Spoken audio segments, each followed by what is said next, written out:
Volunteer Management Network session for 2023. I hope you have a good start to the new year and looking forward to the next break that's coming up in a few days. Just a few bit of administrative instructions before we start the session proper. As some of you might be already very familiar, we're going to use Slido as part of our interaction during the event itself. You have two options to use the Slido itself. You can either scan the QR code on screen or go to slido.com and enter the event code 2603170. You will see both the same interface either on the app itself or on the browser itself. If you are joining this event using your mobile phone, we do encourage you to use another device with you so that you can participate fully in Slido during our event. And just for those who are also using Slido for the first time, you'll be asked your username when you're entering the event. And this username will be displayed in all the Q&A questions that you send in so that we know who is asking what questions. If you prefer not to use your full name, you can use your preferred name in the Slido as well. Right, for questions and answers with the speakers, we will be conducting a Q&A session with the speakers in this webinar itself. Type in your questions in the Q&A tab on Slido using the same link or the QR code I've actually mentioned earlier on, and indicate which speaker your question is for. If your question is intended for all speakers, you can also indicate as all. Within the Slido itself, you are also able to upvote the question that's being asked. NCSS team as well as the MPAC team will be moderating the questions, and our speakers will respond to as many questions as possible during the session itself, either through an open mic or using the Slido response functions that you see. Also, we will be prioritizing the questions related to today's session itself. I would imagine many of you have different questions itself. Some might not be directly relevant to today's topic, which is volunteer care. So we we ask for your patience if you are not able to answer those questions that's not directly related to volunteer care. And we will get the speakers to respond to you via a written form as early as we can. Now, for questions that's not directed to the speakers, but intended for NCSS, for example, if you're curious about what tools or resources NCSS might have, or some upcoming initiative the NCSS team is preparing, you can actually type those questions in the regular chat window in Zoom. You will see there's a slight change in the Zoom function itself. The NCSS team will be able to respond directly to the question they have. So it's a bit more systematic these days in the latest Zoom function if you have updated the Zoom function. Now, only the speakers as well as myself will be able to speak during the session itself. Again, we promise to respond to your question as soon as we can during the session. Now, many of you will always be asking these questions. We would like to let you know that the slides that both our speakers will be presenting today will be shared with you after the event. Now, for those who have not joined the previous Volunteer Management Network itself, just a quick recap, what is Volunteer Management Network about?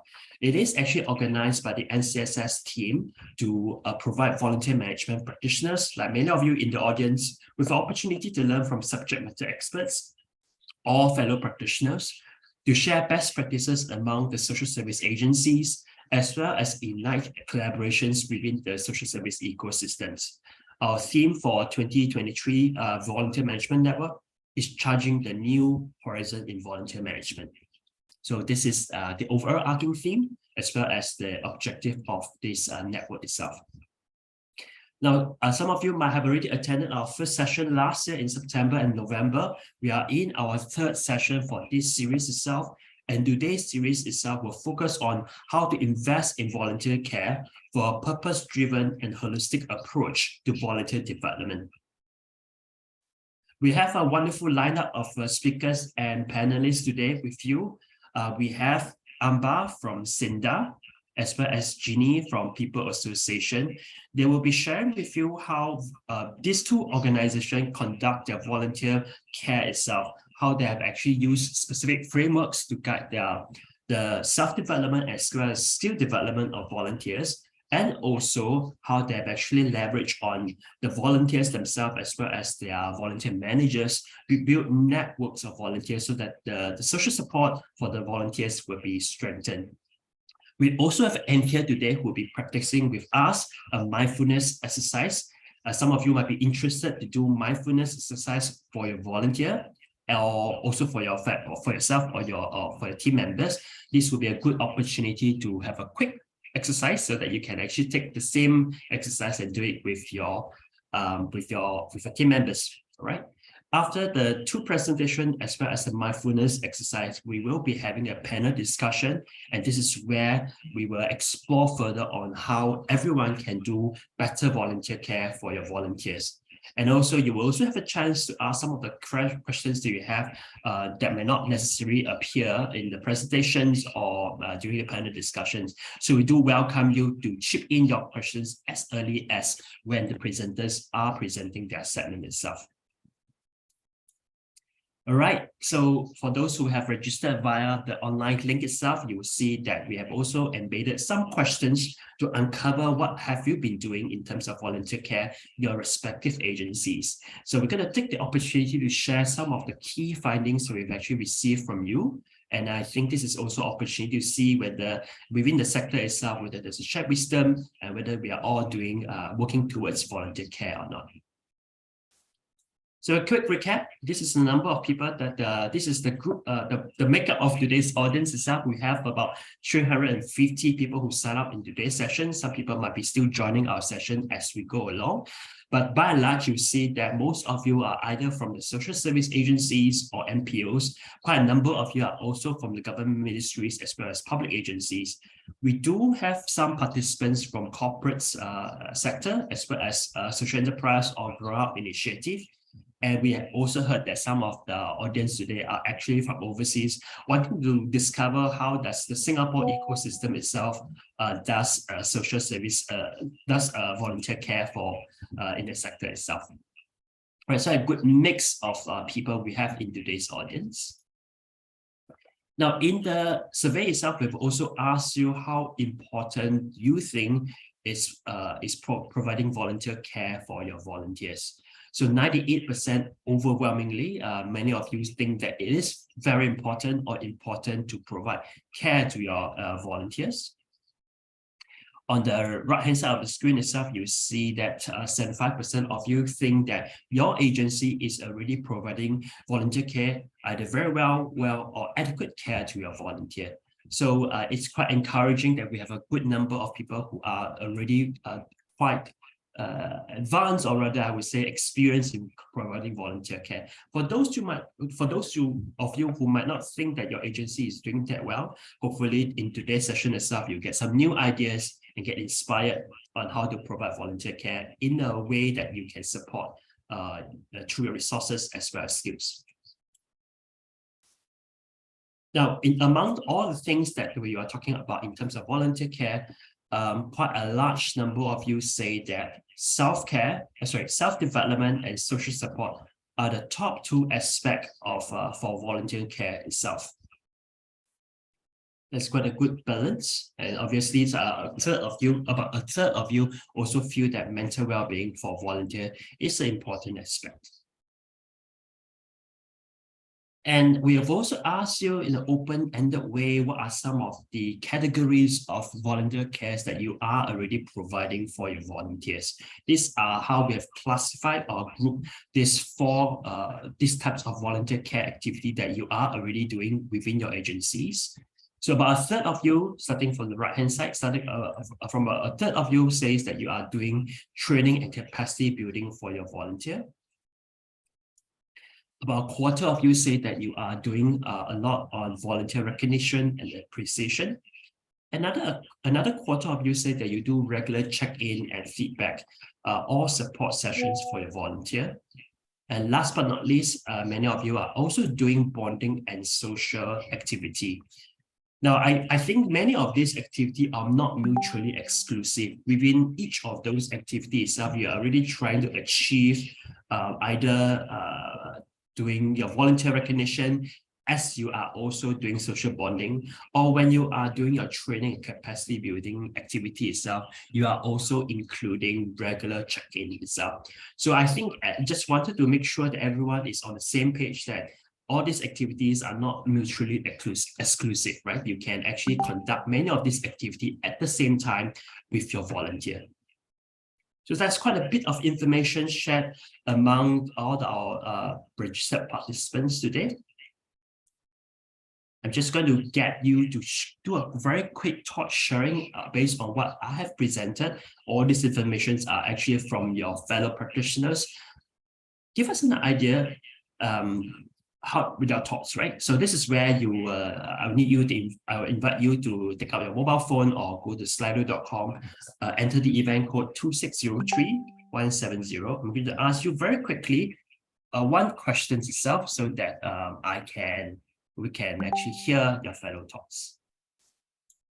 Right, so I'm going to just ask you one question for this round. Using one word, share what do you think are the key benefits of volunteer care. All right, I'm going to stay on screen here so that you can also take a moment to think about it.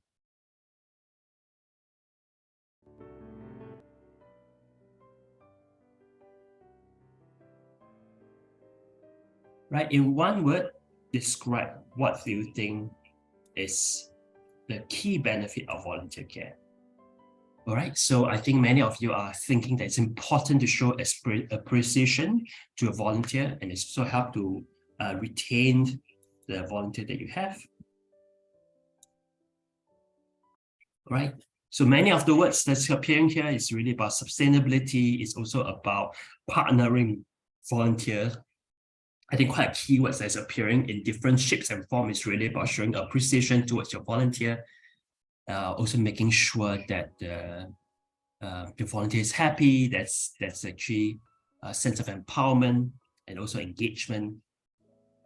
Many wonderful words that's showing up on screen right now. I think this is also going to be something that our speakers will also echo in their presentation in a while. Right, quite a lot of entries so far. Thank you so much. I think it's also a wonderful start for the new year, right? For us to think about as we go about doing our volunteer management work itself, what's the best way for you to engage your volunteer? And I think these are some keywords that's really useful for us to remind us why are we doing what we're doing, right? Or why are we managing and engaging our volunteers?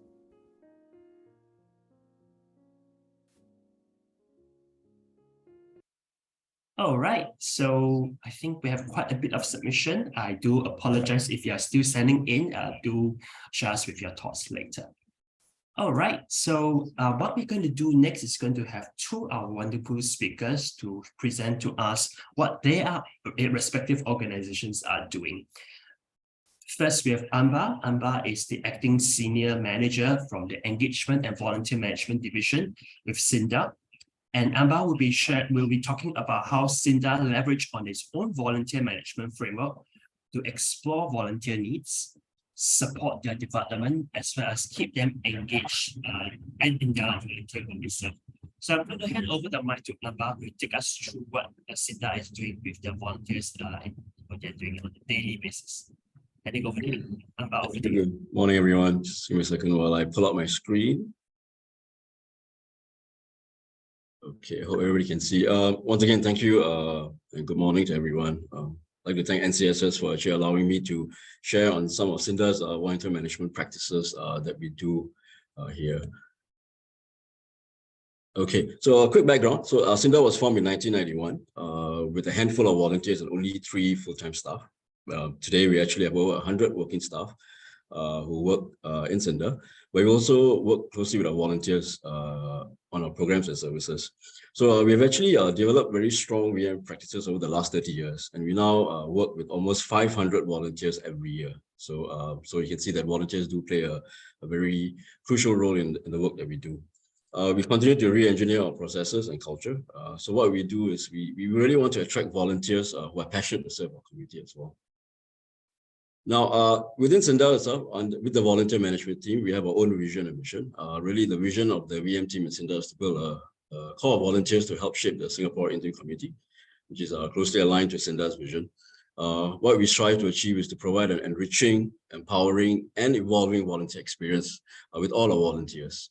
And what we really want to do is really to inspire individuals to come forward We help them connect with the beneficiaries or target group, and really for them to create an impact in lives. And that's what we really hope to achieve with each and every individual who walks in through the door to provide their services to us.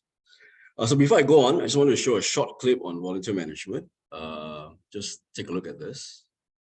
All right, Martin, for your community service, you'll be setting up a midnight basketball program for inner city street games.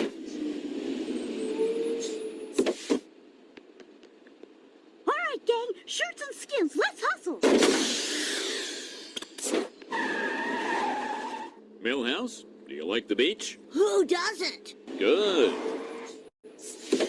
I want you to pick up all this medical waste that's washed up on the shore here. Ow, I pricked myself. Well, just keep working. You'll prick yourself with the antidote sooner or later. What are you gonna do to me? Bart, not all community service is gang warfare and dangerous infection. And to illustrate that point, here's where you'll be working. The fireworks, candy, and puppy dog store. No, next to it. Settle a bet, boil or mole. Okay, just want to share everybody that in Cinder, we don't manage our volunteers like this, just to give you some assurance.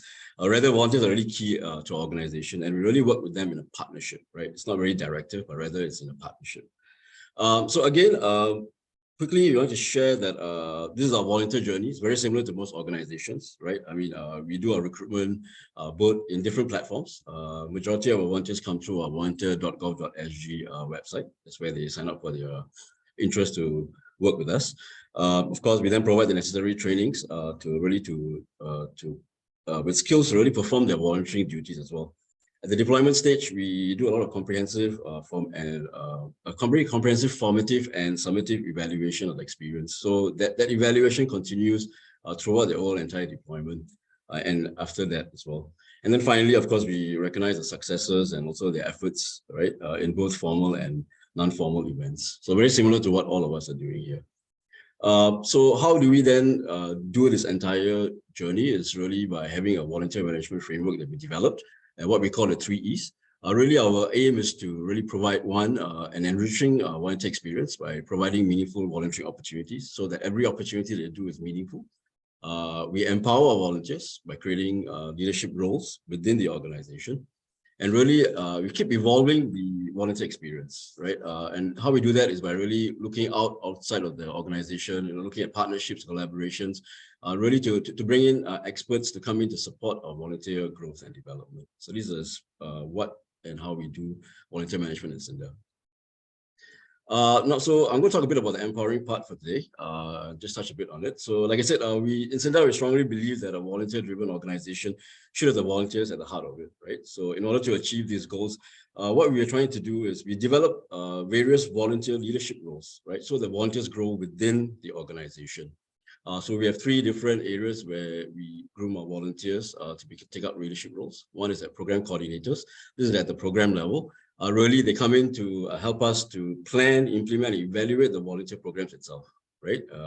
Second part is that's where we then create our volunteer leaders. And again, these are volunteers who will be managing smaller teams of volunteers. So they are more like like a manager themselves, right? To manage a bunch of volunteers in a specific program or a specific event. And then finally, we also have volunteers at our subcom level. So basically, at the subcom level, our volunteers come in really to support the strategic plans that we have for volunteer management in Cinder as well. So the question now is then, how do we then find the right volunteers for the right roles, right?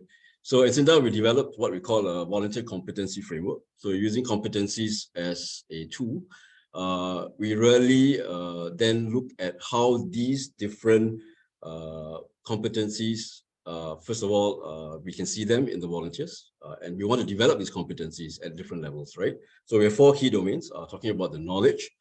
This is really about organizational knowledge, their personal knowledge, and how they can, as volunteer leaders, support the developing other people, right? So that's the knowledge part of it. We talk about partnerships. Really, this is about really building at the core level about how they build relationships with other volunteers. how they then influence volunteers to carry on with us when they're senior volunteers. And finally, it's about team leadership. How can they contribute towards leading a team of volunteers as well? Vision is very important for us. I think it's very important that as volunteers, when they come in, they really adapt the ethos of the organization, because I think that's very key, because we are working in what we call people management, right? We work with beneficiaries and other people as well. So it's very important for them to understand what the ethos of the organization is. We always continue to provide for them innovative ways of how we can manage and do volunteer work, and also help us in strategic thinking as we move forward in our volunteer strategic plans as well. In terms of leadership, again, it's about accountability. As a leader, there definitely needs to be some accountability in that sense. We talk about decision-making processes as well as change leadership. So using this framework, what it does, it really helps us to make informed and transparent decisions on how we select our volunteer leaders, and also to provide them with the necessary trainings and skills upgrade at different levels. Now, a quick success story. So this is Karthik. So Karthik is actually was a SINDA beneficiary who benefited from our financial assistance for him to help him to go through his education. After getting all the support he could and all of his sheer will, he was accepted into Yale NUS, currently finishing up in his third year now. And so what Karthik did was he came to us and said that, I benefited from SINDA. I want to give back. How can I do it? So we sat him down, we asked him what was his area of interest, where would he like to volunteer and how would he like to volunteer.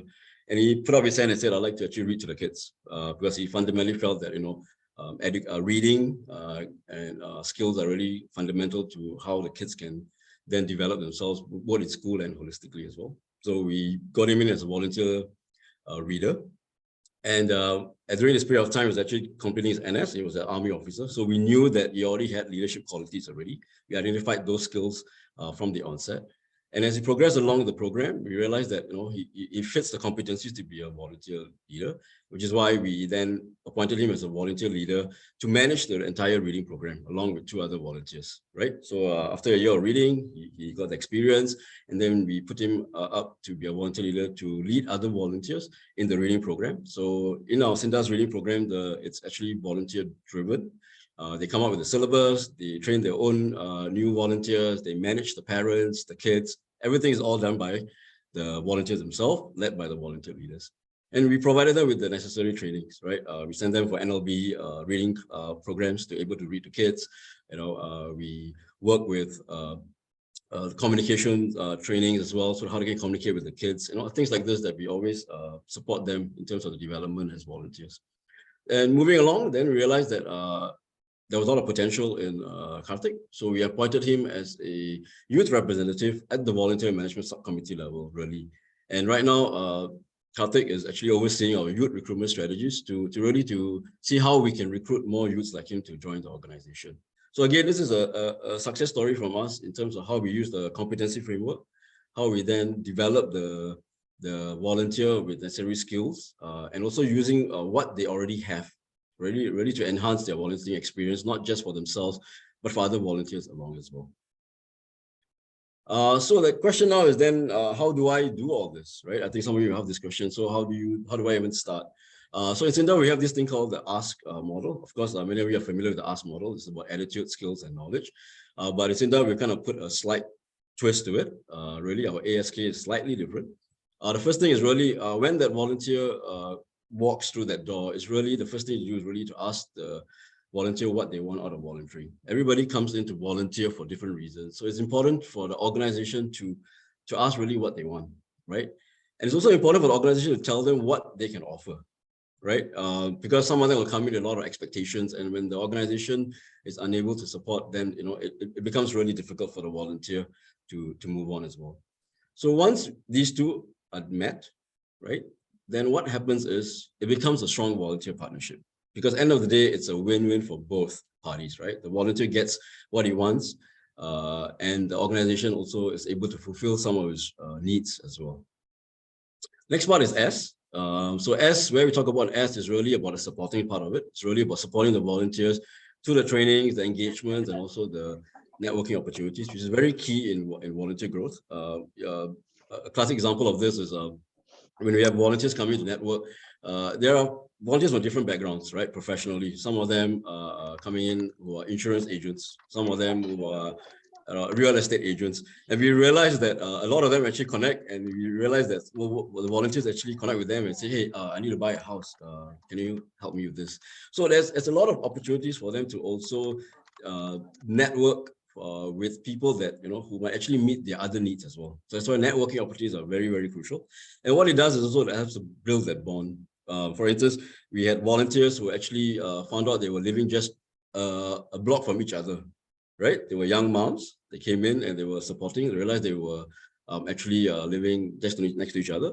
They ended up now going out and now they do group play activities with their kids. You know, they're forming that bond within themselves, and then they're coming in to volunteer together as well. So these are some of the things that, you know, that we actually can help in that sense of that networking opportunities. And the other one is really to build a volunteer development framework, right? I mean, you need to have some kind of a measurement or some kind of tool for you to chart the progress and really look at how we can develop the volunteers itself. So I think one tool here is this. I'm sure most of you have seen this by NCSS, is the Learning and Development Roadmap. Actually very built for volunteer management practitioners. That means people like, you know, all of us who are actually staff and working on a daily basis. But there are a lot of competencies in there that actually can be translated to a volunteer role. Because ultimately what we're trying to develop volunteers is to help us in our daily work to lessen some of the load, right? For some of us, our volunteer management team is only consisted of one person or two people. And to manage volunteers coming in, it's quite difficult.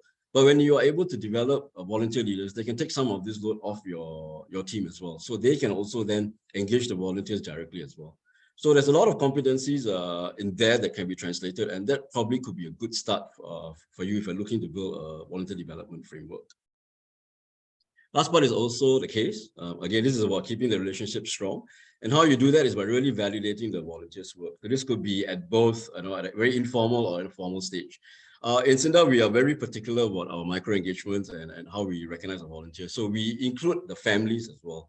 Now, the reason why I do that is very simple. Because in Singapore, you know, as Singaporeans, we realize that we are very busy with work, and then we have families and we have other commitments, which really stops most Singaporeans from coming in to volunteer. However, it's important that when you have family support, it tends to then allow you to really volunteer more. Why do we say that? When we bring our families to this kind of micro engagements, they really understand what that individual in that family is doing, the impact that they're creating, that 2 hours or 3 hours they're going on a Saturday, right? The families understand that. And they also will then encourage them to do this because they see what the impact they are creating for the committee as well. And through this, we also get to recruit from the families themselves, right? So one classic example is Miss Germany. So Miss Germany has been volunteering with us for 15 years, right? She's been with us for 15 years. And through her volunteer experience and stuff, she shares those experiences with the family. You know, the families come in, they really see the impact that she's creating, they get inspired. And now what happens is her nephew, right? And along with his son, they all come together now to do our door knocking exercises, where they actually knock on the doors of some of our residents, you know, and which is a volunteer driven as well. So really, again, this is also a way for you to increase the volunteer pool, to get families to come together to do volunteer good, to teach the young people what volunteering is about at a very young stage as well. Okay, again, these are some of the things that we have done with the volunteers in terms of self-care as well. So if you look on the top part of it, these are actually all the volunteer initiated programs that was created by volunteers for volunteers during the COVID period. You know, we had a volunteer who was a mental health expert who came in to talk about self-care during COVID for the volunteers. We had a group of volunteers who were exercise enthusiasts, and they came in to let our volunteers know how they can still continue to exercise despite the lockdowns that were during the period of time. And at the bottom part, you'll see is our peer mentors. So these are actually all our youth who went through our youth programs. And then they come back as peer mentors. So again, we're developing our youth at a very young stage, providing all necessary support for them to actually take up leadership and mentorship positions as well. Okay, and yeah, so I just have one question before I end for the day. It's a very simple question. You can definitely put all your answers on the chat if you want to. The question is for this morning is how many volunteers does it take to change a light bulb? So maybe you can shout it out. You can show the group chat. So let's take a look and see what are they. 3, okay. Somebody saying it's 3, okay. Do share responses. I just want to make sure that everybody's still awake after all my talking. Okay, 1, thank you. 4, okay, great. 2, 1, okay, great, excellent. So the numbers are between 1 to 4. Okay, great, thank you. Actually, the answer is actually, we pull it up, only 1. But it could take a while though, right? Because the volunteer manager has to first write a job description. He has to recruit for the position, interview and send him or her for a training session on how to fix a light bulb. But ultimately, what I want to share is if the volunteer manager does all these steps well, that one volunteer will stick around to change other light bulbs, right? So with that, thank you very much for your time and appreciate my opportunity for sharing with you this morning. Thank you. Thank you so much, Amba, for sharing with us what Cinda is working on in developing and supporting volunteer care and developing volunteers, and also what a wonderful framework that you've actually got there. And thanks for plugging in the volunteer management the volunteer management practitioner learning and development roadmap itself. Ken have actually sent in those links. If you are actually interested in the roadmap itself, you can actually download the file for your review. And also, what Amba have actually done is giving a flavor of what Cinda is doing in providing volunteer care. Later, during the panel discussion itself, we will deep dive a bit more on some of the specific stories that he can share with us on how volunteer management, volunteer care can be done in your own organization itself. And a quick reminder, the slides will be shared with you after the event itself.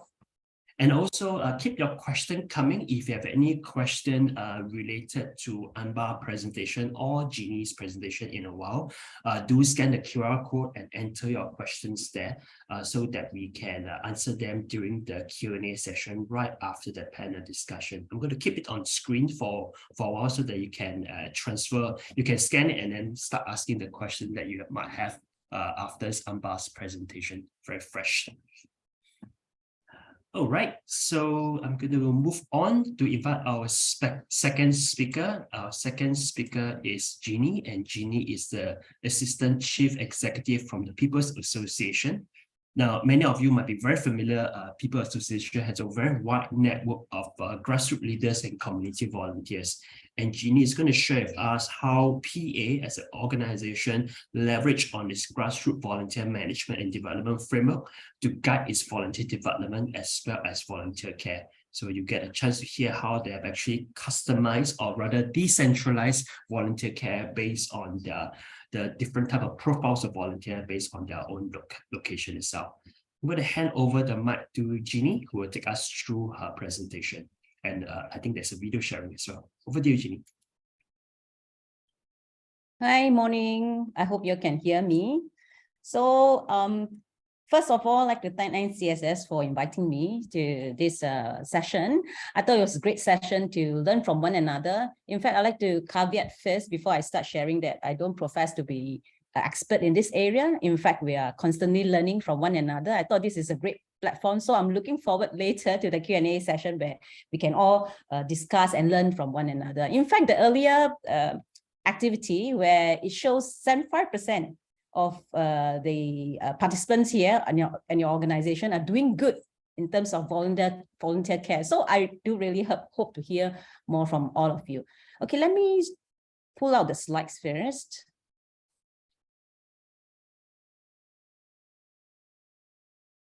Yep, here you can see. Okay, this is roughly how I'm going to run through the presentation. First, to give you a flavor of what PA is all about and our volunteer landscape. And then we'll share with you a little bit about how we work among ourselves to better support the volunteers. And then share a bit about our framework, our care efforts, and of course, going forward, what we hope to do better in this area of work. So let me start off with a bit more about PA. In fact, originally, I wanted to say that most of you should know People's Association, but I heard that there's some overseas participant with us here today because most of you during the COVID period would have visited our community centers and clubs, either to get a mask or vaccination. So I thought it should be some familiar organization that you know. So we are established some 63 years ago. So it's 1st July 1960 by our founding father, Mr. Lee Kuan Yew. And that was the period where you have constant racial and community riots in Singapore. And hence, in his mind, it's very clear that it is a very critical part of nation building process to promote social cohesion and multiracialism. So this is the reason why he wanted an entity to be set up. And if you see, that's the article then when PA was first set up. And if you are able to read it, there's a few key objectives that he hoped PA can achieve. So one of it is he wanted an entity to be the representation of the people on the ground. He wants to hear the voice of the people. So like having committees and volunteers from the different social and cultural groups to be part of the PA. And in fact, this is how PA was set up. We were made up of members from different social and cultural groups. And the whole reason is how to bring the government and the people closer together. Having representation from the people's group, in a sense, in the social group, helps the government in that sense better understand what the people are feeling and going through. So the second area is, of course, if you can read the bigger tagline, it says, keep in constant touch with people to know their grievances. Hence, when PA was first set up, actually, there's a lot of volunteers going door to door, the different doors to better understand what are the challenges faced by the resident. And that was one of the very key volunteers' role then, really get to know what the people are feeling so that they can feedback this to the government for them to make their policies. And the third point that he hoped PA can do is to inculcate in our people social qualities in building up the society. These are the three very key important role of PA when it was first sort of set up. And in fact, for us, there's no way that PA can actually fulfill all these objectives without working closely with volunteers. So many community and social issues were managed by our volunteers themselves. For instance, in the early days, we formed Goodwill Committee. I'm not too sure how many of you know about Goodwill Committees, but if you know, then we are probably not that young. We formed the Goodwill Committee during the outbreak in 1964 because of racial riots. So their role is going around, talk to people, calm tensions, and restore communal relations. And in the early days or so, when Singapore first implemented the national service in 1967, a PA was tasked to organize send-off party. And of course, this is definitely supported by many of our grassroots volunteers to put these activities together. So really, I think PA has a very, very long and rich history of working with our volunteers, and really with the aim to build a cohesive community. Our mission currently is to build and bridge communities in achieving one people, one Singapore. And it aligns very well with the key objectives of why PA was first set up. Bringing diverse people together, interact, learn one another's culture and lifestyle, form bonds, in good times and bad times, that we will stay united together. And also, of course, to bring them to contribute and make a difference to the community by enriching other people's life. So without active community involvement, Singapore really would not have enjoyed the kind of social cohesion and harmony or economic success that we have today. So every year, PA recruits between 3,000 to 4,000 new grassroots leaders and members. And this is a very important part of our daily work. Hence, the volunteer form a very core part of our assets, in a sense, in achieving what we need to do. And just to share, we constantly evolve ourselves because we know that the landscape has changed over time, things have changed, and we need to constantly refresh and sharpen ourselves so that we can remain relevant to the work that we have to do. So move on to the next slide to share with you a little bit about our landscape. Okay, so we have more than 100 community centers and clubs. If you see here, we have 4 integrated community hubs. For example, our Tampines hub.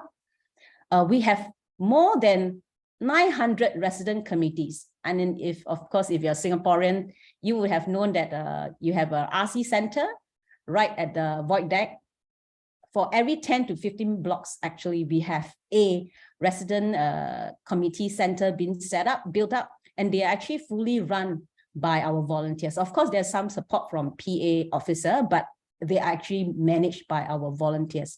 So, and then overall, we have more than 2,000 grassroots organizations within the PA network. So broadly, we categorize our volunteers into 3 big groups. The first one is our grassroots leaders, and then we have our grassroots members, and then we have our community volunteers. So today I'm going to focus a little bit more about the 42,000 grassroots leaders and volunteers because they are under our more structured volunteer scheme. So I can share a bit more about our efforts. And just to give you a sense that how we manage this huge network of volunteers, they are actually being divided and placed in the 93 constituencies that we have in Singapore island-wide. So it's easier for us to network with them through these 93 constituencies. Okay, so working in tandem, how we work with the ground to reach out to our grassroots leader, because our network is so wide, right?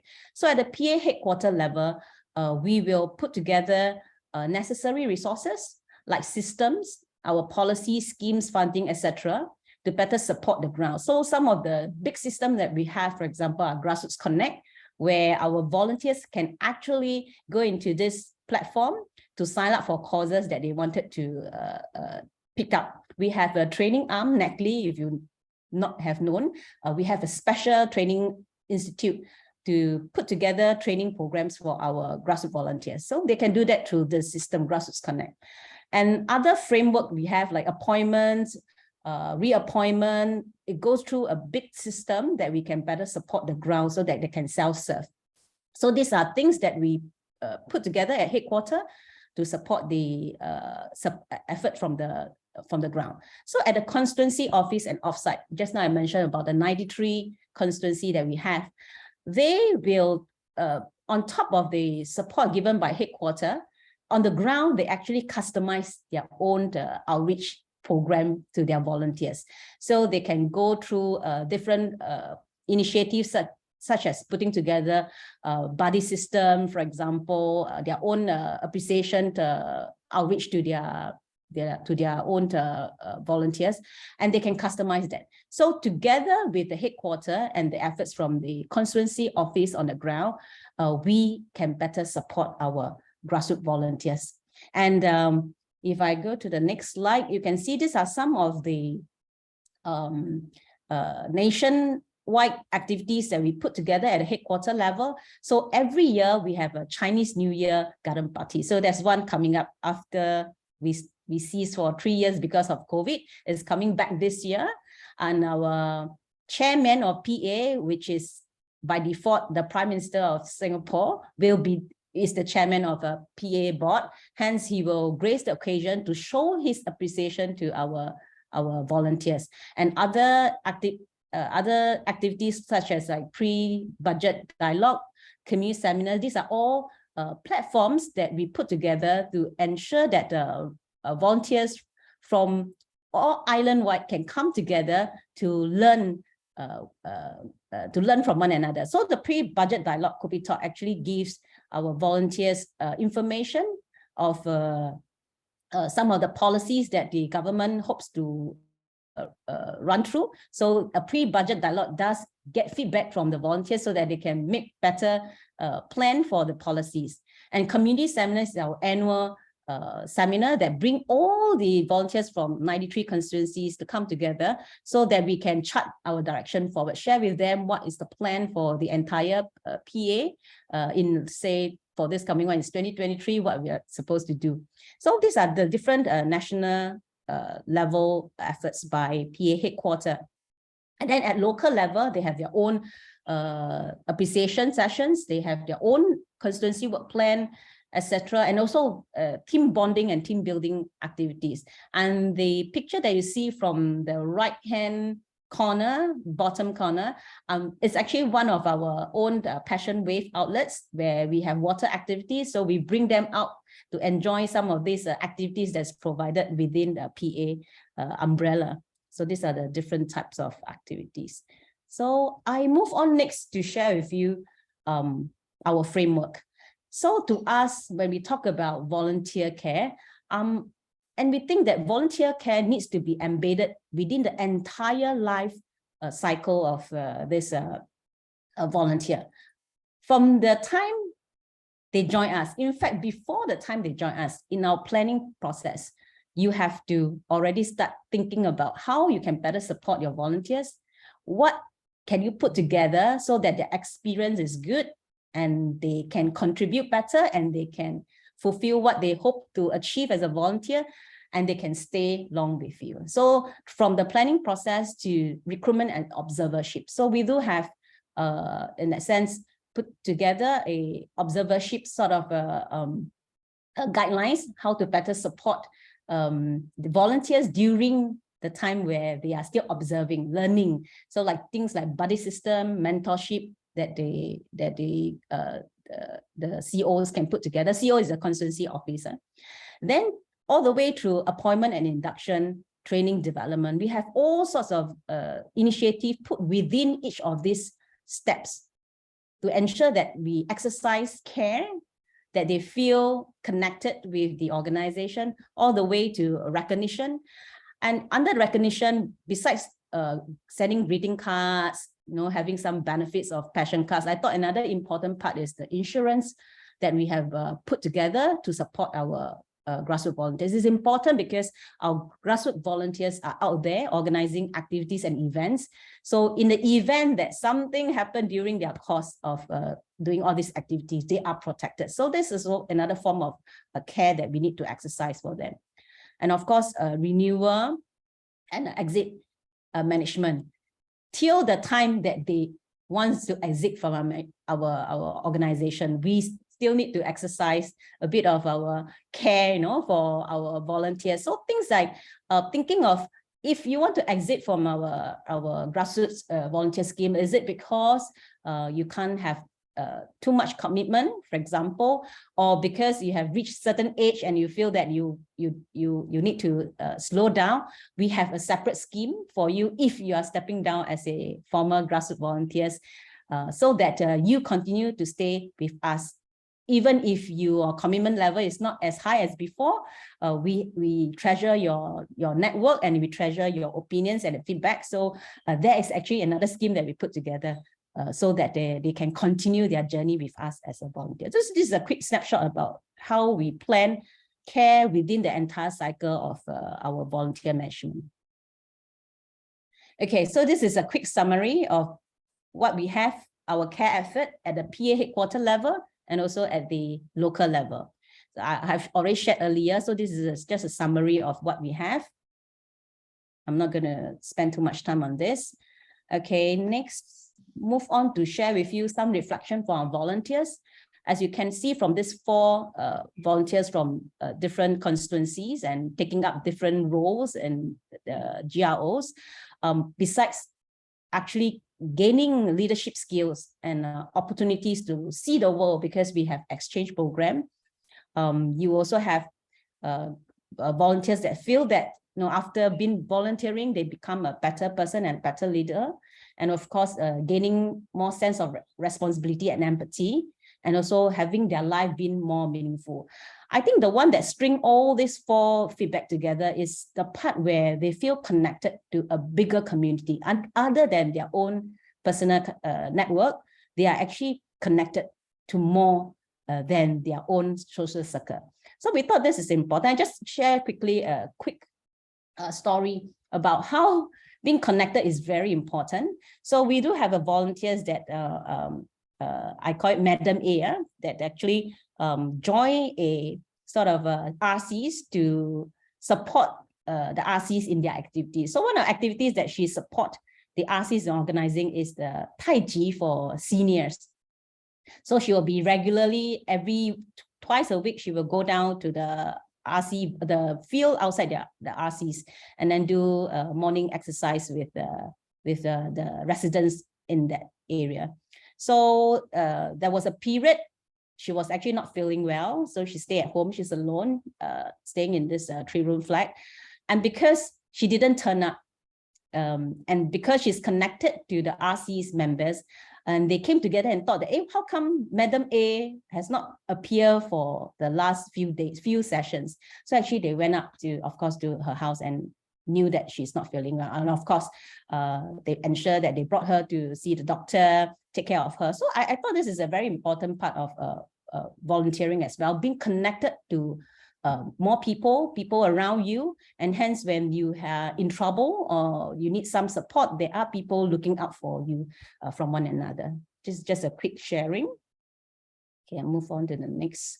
Okay, quickly share with you the road ahead. Of course, the road ahead is not easy. I think as with any other organization, same with PA, that we have challenges recruiting young volunteers. I hope I would think that is quite similar with all other VWOs or NGOs here.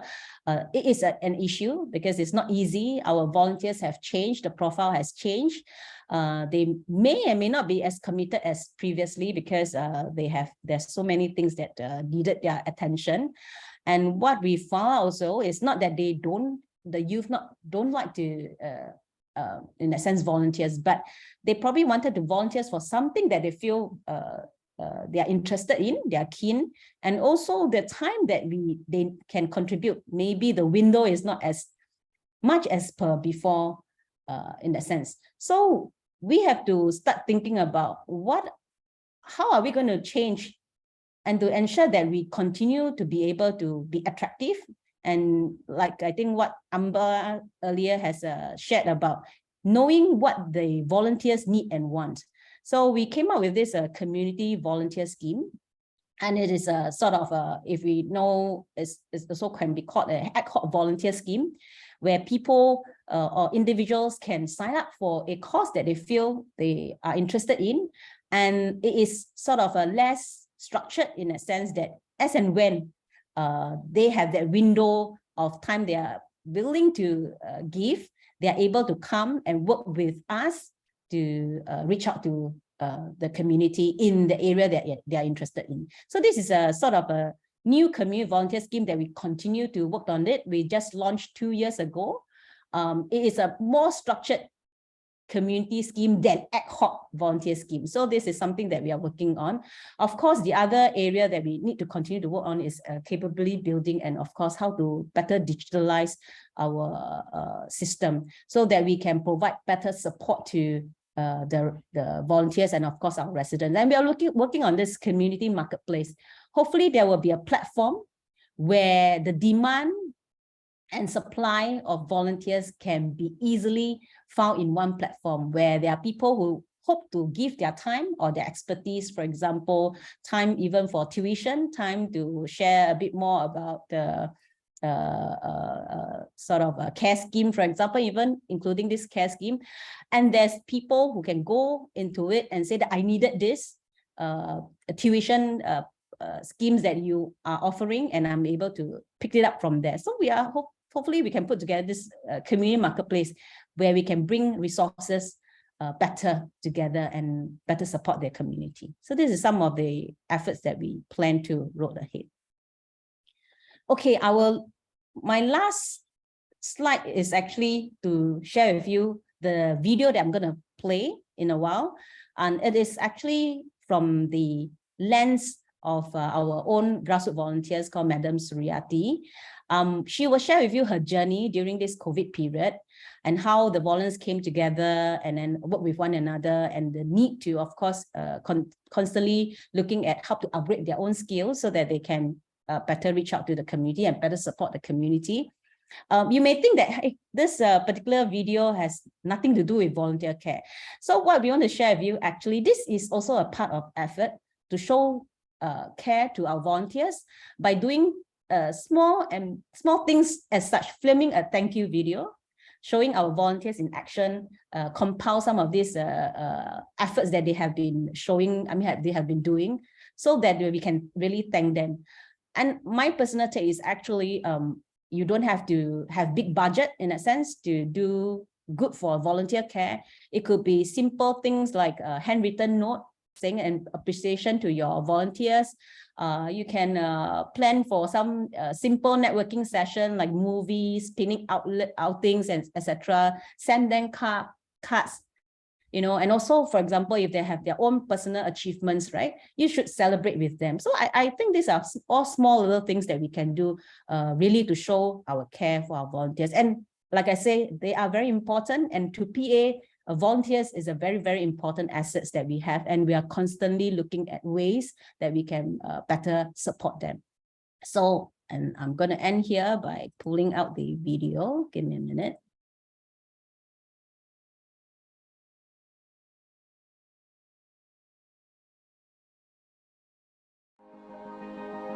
To my community, the past 20 months have been eventful and busy. We were facing one of the biggest challenges of our lives, and through the ups and downs, we came together. In the earlier months, I remember how we often had to respond quickly,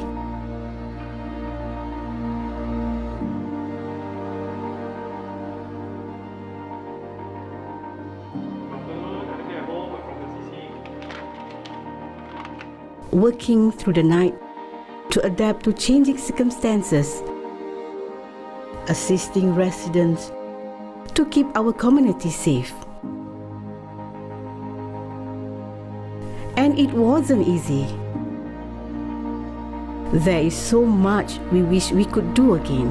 Now, as we face the road ahead, there is still much work to be done.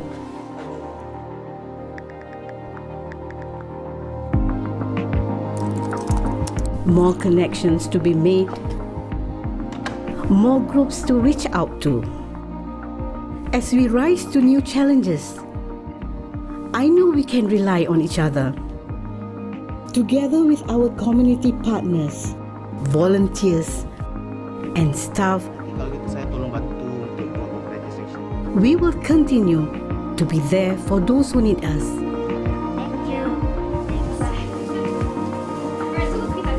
To reconnect with our neighbors and to keep building a thriving community that cares for each other. At this turning point, it is important that we remain connected using the tools that we have. It is crucial that we make sure every generation is taken care of. Good job. So no one is left behind. And it is necessary that we change the landscape of how we celebrate, how we learn new skills, and how we stay healthy so that we can continue doing what we love together. As we help each other adapt to these new circumstances, let us continue enabling our peers through digital engagement and upgraded skills. My dear community, in the days ahead, we need to build a network that we can rely on so that everyone can pursue their passions together, sharing ideas, progress, and achievements to inspire others. We need to build a support system so that we can extend our reach to those in need. And to help them, we will use the information and tools that we have.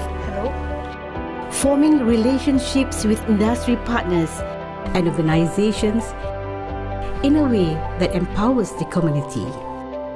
By caring deeply, communicating openly, and helping selflessly, we work towards a shared future for everyone to enjoy, where our visions can become reality.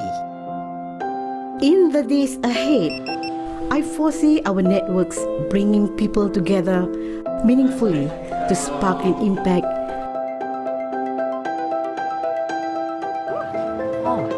Thank you so much. I imagine our common spaces becoming the crossroads of our interests and passions, no matter how old we are or where we come from. I hope our communities will be strengthened by thriving partnerships to make our home more inclusive to everyone. to encourage volunteerism as second nature, because neighbor will be just another word for family.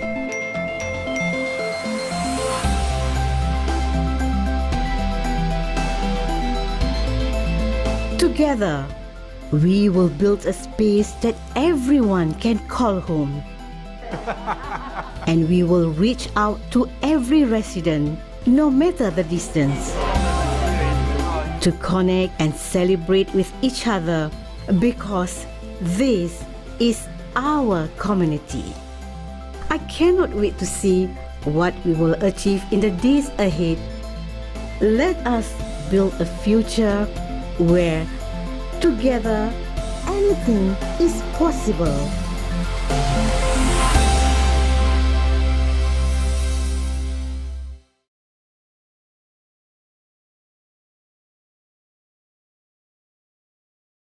Yep. Thank you. I've ended my sharing. Yep. Thank you so much, Jeannie. And it is really wonderful to hear the voice of the volunteer through the video that you just shared with us just now. And also, it's actually interesting to see how PA have their own HQ level, national level activity for volunteer care. And also you allow the individual constituency branch or office actually go about doing localized volunteer care based on the volunteer needs. So I will hear a bit more from you in a while. Thank you so much, Jeannie. Right, so for those who just joined us, do we want to let you know that the video as well as the slides that we have shown today will be shared with you after the event itself. All right, so you have a chance to hear what Amber from Cinda and Jeannie from People Association share about how they carry out their volunteer care. Again, there's just flavor of what they do on the daily basis to ensure volunteer care is done systematically and professionally. During our panel discussion, you have a chance to hear a little bit more about what they also do in depth. Keep the questions coming. I'm sure many of you have been submitting questions for both Amber and Jeannie. Keep those questions coming. The NCSS team will be looking at the questions, and then we can actually find opportunity to ask the more the upvoted questions, or those questions that we feel most aligned with today's topic itself. So if you just joined us today, just want to also do a quick recap. You can actually scan the QR code or script on screen, or go to slido.com, enter the event code 2603170. All right. And you should also be doing it right now, because we're going to move into a quick group activity. Some of you might be familiar. Every time we come together, we hope to get everyone to do a group activity. Really, it's an opportunity for us to hear from each other.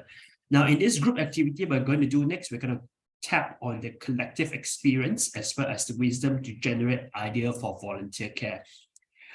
In the earlier slides, I've shown you that 75% of you feel that you are doing very well or adequately well for volunteer care itself. So I'm sure there's a vast pool of knowledge here that you can actually share with each other. So some of you might be slightly ahead of the others in terms of providing volunteer care or designing and implementing volunteer care activity. I hope it's a chance for you to open up and share it with your audience.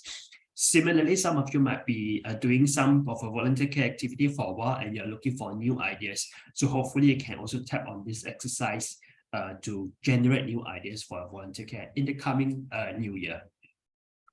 All right, so I'm just going to move on to our first question. So I've actually said the purpose of this volunteer care, this group activity is really the crowdsource ideas for volunteer care activity. Now, I hope you have your phone ready, or you are already on Slido. We're going to go on to the very first question itself, which is a quick poll itself. I'm just going to take a pause. If you have not done so, you can scan the QR code on screen, or join slido.com and enter the event code as shown on screen right now. So I'm going to ask you the very first question here. The very first question we have is, which area of volunteer care do you think is most needed by your volunteers? As you imagine, each of you work on very different things, and some of you might have your own customized version for a volunteer. So this is a quick poll with everyone. Right? I think there's about 200 plus over here. I'm going to ensure that we cross over at least half of it before I move on to the next question.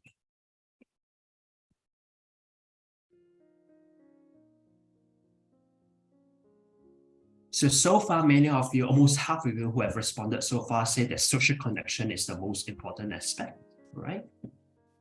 And then self-development is the second choice. And third is actually mental wellness, right? So keep it coming. I think we have some time, we can go through this slowly so that we can tap on your collective wisdom.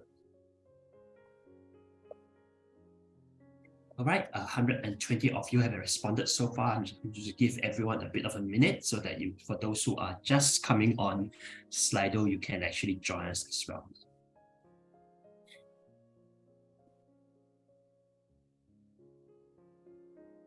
Okay, so I think we are ready to go. Maybe the second question that I will ask, right? So based on what we are seeing on screen right now, social connection is the most needed by a volunteer, followed by self-development. And then the last one on screen is actually mental well-being, right? So staying on the very first one, right? Based on the very first, the top choice there earlier on, which is social connection in question 1, what are some of the activities or topics that you think your volunteer is most interested in? It can be volunteer activities that you have already done in your own organizations, or you think your volunteers are most interested in, but you have not implemented it. So in one question, in one word itself. All right, so most of you are saying that they are thinking about training, thinking about outing, right? And also about bonding activity, befriending, reaching out and making sure there's a social bonding with each other. I see some of this very interesting, very specific ones. So just a simple meal together, makan together, right? Have a game night, copy sessions, right? So very social type of activity for everyone. Let me see, what else do we have? Mindfulness, okay. I think we can have that mindfulness practice in a while. Bonding and meeting like-minded people, yes. I think earlier on, Jeannie was talking about in this latest generation of volunteers, people are not just thinking about contributing their time and effort, but people are also wanting to make sure it's meaningful. And I think that social bonding itself can help to foster the sense of, belonging as well as the sense of meaning together. Keep coming in. And we promise whatever you are submitting here on screen here will be compiling and sending as part of the post-event materials together with the video as well as the PowerPoint slide. Okay, I'm going to stay here for a while and see whether you have anything that you are adding to the screen itself. So we continue to see a lot of bonding activity. So it can be, eating together, team building activity. I think Amba and Jeannie was talking about team building activity. I think we can get them to share a little bit more about that later. I'm going to give you another minute to see whether there's any new ideas that's coming through. Okay. All right. I think there's a wide range of things. Some of you probably are already doing it. Some of you are probably looking for new ideas to do that. So I'm going to move on to the second choice that was appearing on the screen just now, which is actually self-development, right? I think some of this that we are seeing on screen right now can also be applicable in the next question. So based on the second choice earlier on, right? The second choice that you have stated there is self-development. What are some activities or topic that you think is that your volunteer is most interested in? Right. So the second choice earlier on is self-development, right? So what are some of the activity that you have? All right. So again, it's on training, right? Many of you are talking about skill sets training, life skills training, and also communication and listening skill. Yes. If you remember, Amba was talking about, they train their volunteer to be either program coordinator or volunteer leaders. And I think there's always the aspect of technical skill, which is how to lead the volunteer, versus soft skill, which is some of these things that you're showing on screen now, communication, life skills, right? So many of you are also thinking about, you can have mentorship, you can have site visits. What else do we have?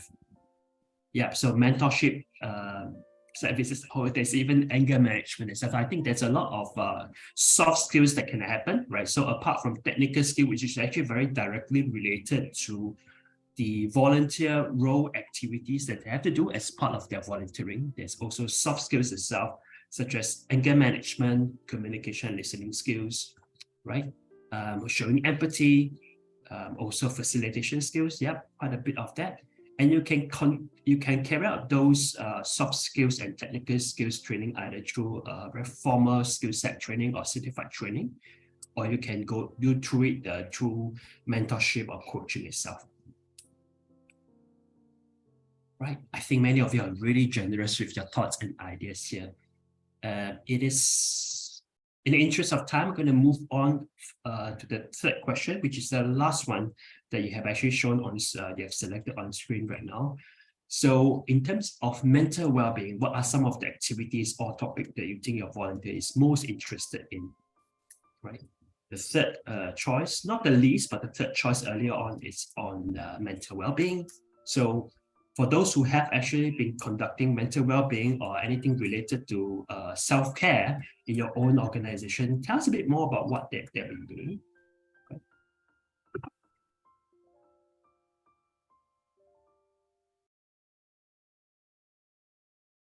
I think this idea of mental well-being activities or topic is not just for volunteers, it can also be for a volunteer management team or even self-team, right? Okay. So some of this repeated thing, I see that sometimes the self-care also means that you can just bond with your fellow volunteers through bonding sessions or through makan sessions itself or through sharing sessions. I think having a safe space for volunteers to come together, to support each other, to share their own experience in the volunteering, that's a good form of self-care as well. Some of you are talking about art therapy, spas, quite a bit of things going on. Yep. Okay. Right. So I think earlier on, I also saw the word retreats as part of the social bonding itself. Yep. So you will see that when you are doing one activity such as retreat, we don't just take care of one aspect, which is like social bonding, but it's also a good platform or opportunity for you to look at the self-care or the mental well-being part of the volunteer, right? I see quite a bit of a spa session going on. I don't know if you have a wonderful spa as part of your organization or your organization have tied up with spas providers. So I think that's quite an interesting activity that you are thinking about. All right, so quite a bit of information here. As we promised, this information that we have received from you is a collective wisdom. And so we will be sharing with you after the session as part of the video as well as the PPT sharing itself. All right, any other thoughts that you have? If not, I'll move on to the next one. Now, I think many of you have actually generated a really wonderful idea in the earlier 3 questions about how you can go about social bonding, promoting social bonding, promoting self-development, as well as mental well-being for volunteers. Many of us are really working with quite small organizations or medium-sized organizations. Maybe in one word, describe to us what do you think are the key challenges in practicing self-care? Right, resources is really screaming on the screen right now. I think many of you are most stretched in terms of resources in volunteer management and providing volunteer care. Okay, so time and budget is a resource issue, right? I see that you are also thinking about leadership culture, right? Whether it is something that is translated all the way from the leadership of the organization down to your volunteer management. Also, they have concerns about, your program staff having resistance of doing such activity itself. Okay, so, yep, I guess that unresponsiveness and commitment level from volunteer is quite a common thing. Some of them might not necessarily feel that they need to do all this additional activity apart from what they are doing in terms of volunteer. But it's also good to let them know that your organization is not just making them work. It's also about providing care and support for them. So it looks like time and budget is often a resource issue, as well as the level of commitment available from the volunteer, and also whether there's a cross organization culture that volunteer care is not just something that the volunteer manager is doing, but it should be something all the way from the leadership itself, right? And so as to, I think one of the questions that came through earlier on is about how do you deal with a sustaining volunteer care if, let's say, you have high staff turnover. I think we will hear from the panelists in a while. But that also should remind us that volunteer care is not just something that the volunteer manager practitioners are doing. It should be something that's across the organization, right? And earlier on, you state some of the concerns about budget, about resources, about level of commitment. I know this is a deeper question to ask. What are some of the possible solutions to overcome these challenges? Some of you might already face those challenges on hand during your day-to-day work itself. Maybe share with us what are some of the things that you find most suitable or most possible to overcome these challenges. Yep. So I see that you are talking about, how to communicate openly with the intended target audience, which is the volunteer themselves. But there's also a high element of buy-in from the management on the volunteer care itself. So the management, the leadership needs to be able to recognize that volunteer care is an important part, right? Yes, I see digital solutions coming up, right? So I think there are many people exploring digital solution itself. If let's say, what's it called? Financial resource might be a constraint if there are open-ended platform or open source platform that you can work with.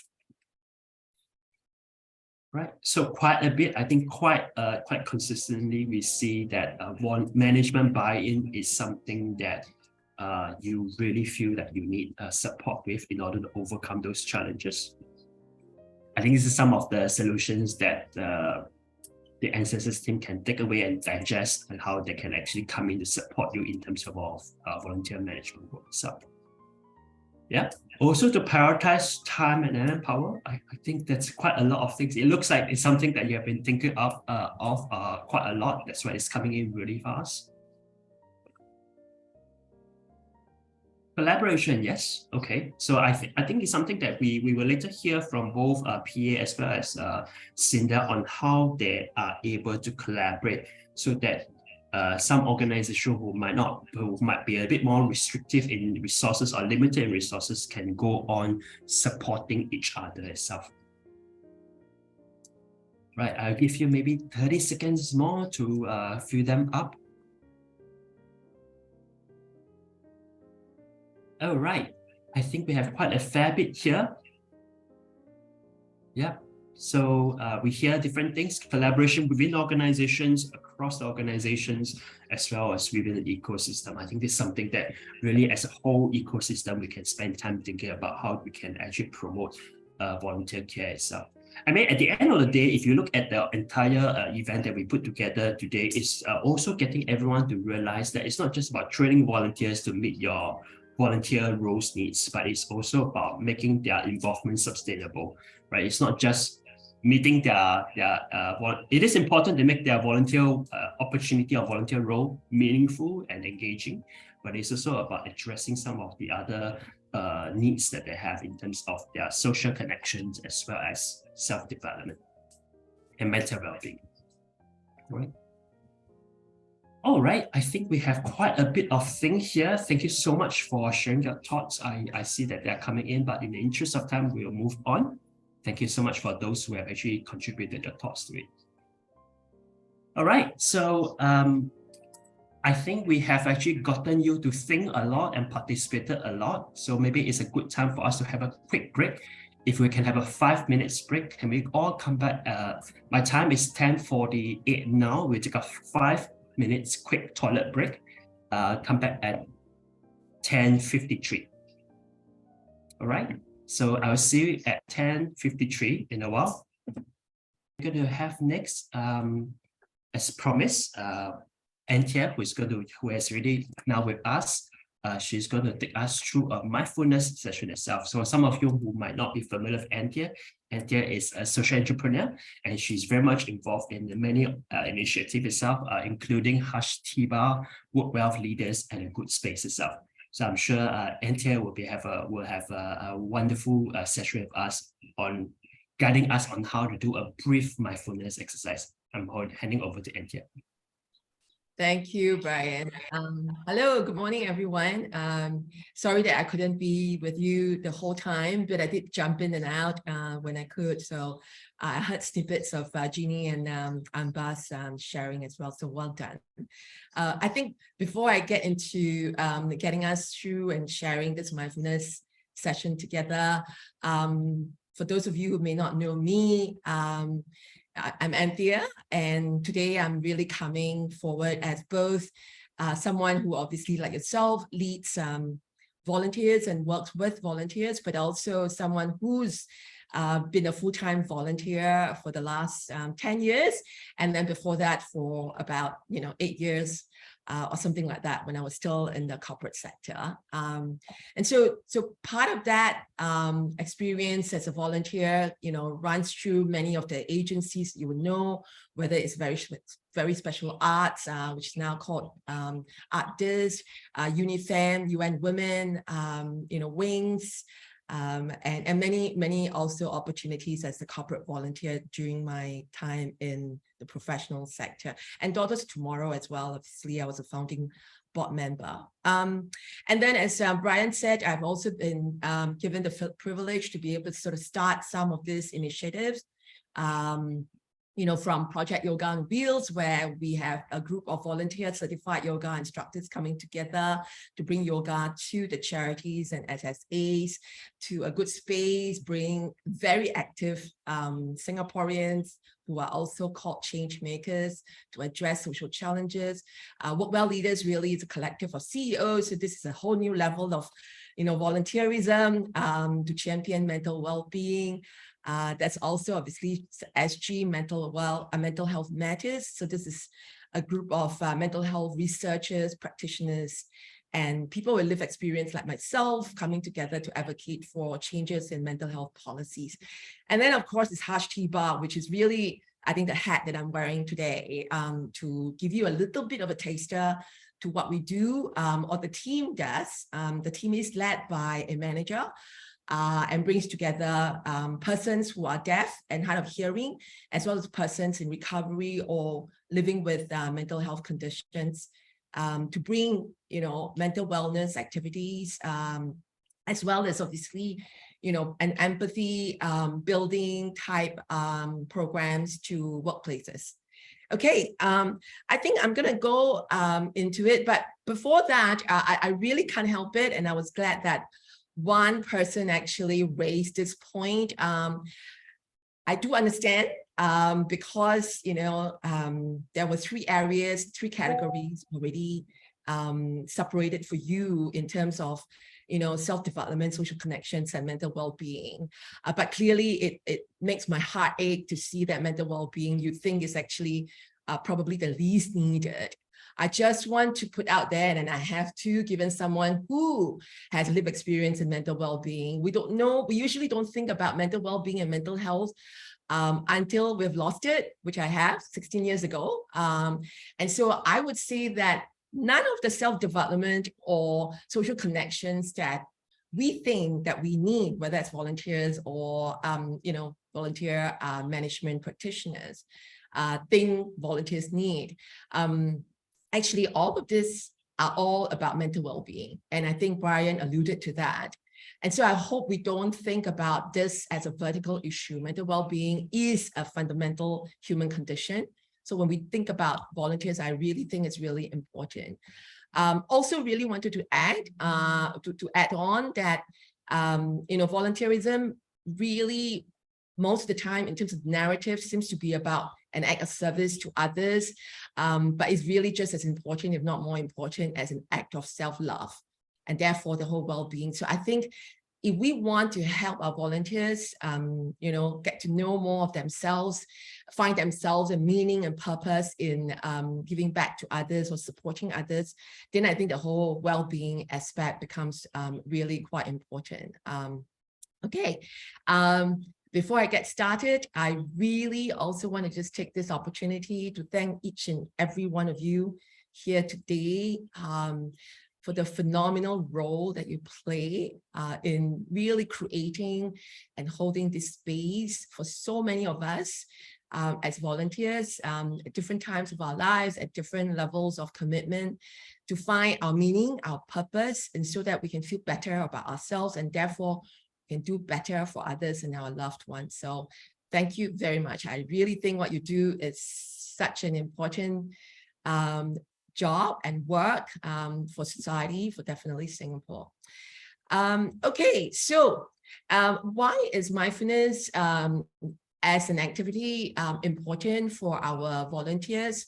I think, as I shared earlier, it's important that we don't only think that our volunteers need only appreciation and gratitude, but also that we see them as, individuals, a whole person. And so I hope that in thinking your strategies, you always include mental well-being as actually a horizontal piece that cuts across, and they always come in. Okay, so maybe at this point, if I can ask the Impact team to, so as we talked about mental well-being, as we come back to the human that we are, which means mental well-being, how we feel, is absolutely, critical. Let's ask, how are you feeling? I know you're probably feeling different things, having heard from Amba and Jeannie and coming together. Yeah, that's wonderful, grateful. Always important, I think. I do this, whether I'm talking to CEOs, ministers, team members, volunteers, whether they speak or hear or they can see. I think it's really important that we always acknowledge the emotions of a place in our society, especially our workplace, which seem to think that emotions should be kept at the door. So I think this is just more, and no response there is right or wrong. It's yours. It's uniquely yours. You are just being human. You're just coming forward. You're acknowledging and giving yourself that moment to say, this is how I feel, this is who I am at the moment. And it's fine. It's very important. It's a really big part of mental health, because otherwise we are constantly chasing a certain state we should be in. And then we are resisting whatever state we are at the moment, not realizing that every moment with different circumstances that we're in, or different factors that are coming our way, we could actually be going through, this whole sort of different parts of the emotional spectrum. So yeah, thank you. And I think tired, it's an important acknowledgement. Obviously exhausted mentally, yes. And it doesn't mean I like that. You're tired and happy. So, we shouldn't have this toxic positivity, right? You don't have to, we're not robots, we're not programmed to be only happy all the time and perfect all the time. And also, no emotions are mutually exclusive. You can feel really tired, but at the same time feeling a certain sense of joy, or you're still feeling inspired. So I think in understanding mindfulness and understanding mental well-being, it's really important to never not acknowledge our emotions. And because unless we can acknowledge the emotions that we have, we will never be able to acknowledge the emotions and the mental state, mental health of another. Thank you for keeping that coming. It is also somewhat therapeutic. So keep it coming. If you haven't done it, don't worry. I do think that you don't need to think so much about it. Just make the first thought be your response. But I hope you take the step to also acknowledge it for yourself. On that note about mental health, both of ourselves and others, including of course the volunteers that we lead and work with. Can I go to the next slide, please? Impact team. Yeah, so as I mentioned, and I like one or two of you amongst our audience here understands about how we can't really artificially put mental health or mental well-being aside from other aspects of ourselves. What comes up for you when you think about mental health, or when you hear me say the word mental health? And this again, it is not right or wrong. it is what association, what emotion, what is being evoked, what is being provoked even when you hear the word mental health. And the reason for this, vast diversity of words that you're now seeing unfolding in front of you on the word cloud is exactly why mental well-being and mental health is a complex issue. And it's complex because it is fundamentally a human condition, and we humans are relatively complex, right? And so it's also important, which is why I spent all my waking hours and maybe even sleeping ones, thinking about how do we actually bring this whole area of mental well-being in the forefront, and not park it, whether in the way we look at policies, whether, at the organization, within family, even the way we sort of give importance and priority, but also at the national level, right? That it's not artificially a construct that you can just put aside as a vertical issue. Stigma is right in front, and whoever put stigma, well done. It's exactly because of this diversity of views on mental health that we get stigma. So I'm going to make sure I don't get too carried away, because I can talk forever on mental well-being, as Priscilla and Brian would know. Just want to say that because mental health exists on the continuum, and there's mental health, there's mental illness, and these two are not on the same continuum, but they are related. That's why we have so much of what you have actually put on the word cloud. So thank you for this. We can't take care of others if we don't take care of ourselves with the same love and fervor. So you as volunteer managers or leaders must also take care of you. I think, if we don't have care, for ourselves, that it sometimes can risk turning this care we have for others into mere duty or obligation, maybe even a mechanical to-do list to check off, if we ourselves are not feeling supported and cared for. So after the check-in, I'm gonna, this is also what we do at the Hush session that we have done for some of your SSA colleagues, for their volunteers and their staff. Now I'm gonna invite you all. I'm gonna try to condense it a little bit. For those of you who are called to it, you may close your eyes. For those of you who are not, it's no problem. Just take your gaze away from the screen, soften it, lower it. And for those, I think we're all sitting down. I might be the only one standing up, because that's how I do my Zoom calls. If you are sitting down, just place your feet parallel to each other on the floor, press them firmly on the floor so you feel that groundedness, that centeredness that we're trying to do here. We're trying to center our body first, so we then can center our breath. And when we center our breath, we can center our mind. Now, allow your buttocks to completely sink into the chair. Feel again the pressure on both buttocks being even. So you're centering your body. Feel the spine long and straight. Keep your head exactly in the center of your spine. And imagine there's a nice, high quality, soft pillow behind your head. And now you rest your head on that pillow. So you also further extend the back of your neck, and that's very relaxing.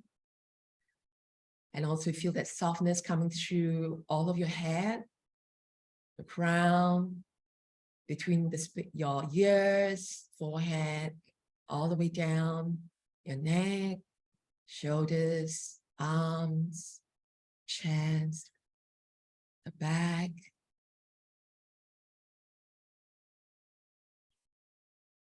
Buttocks, your thighs, legs, all the way down to your feet. Feel your toes. See if you can feel your fourth and your last toes, which we often neglect and do not use much, but when you actually pay special attention, it makes you truly focus.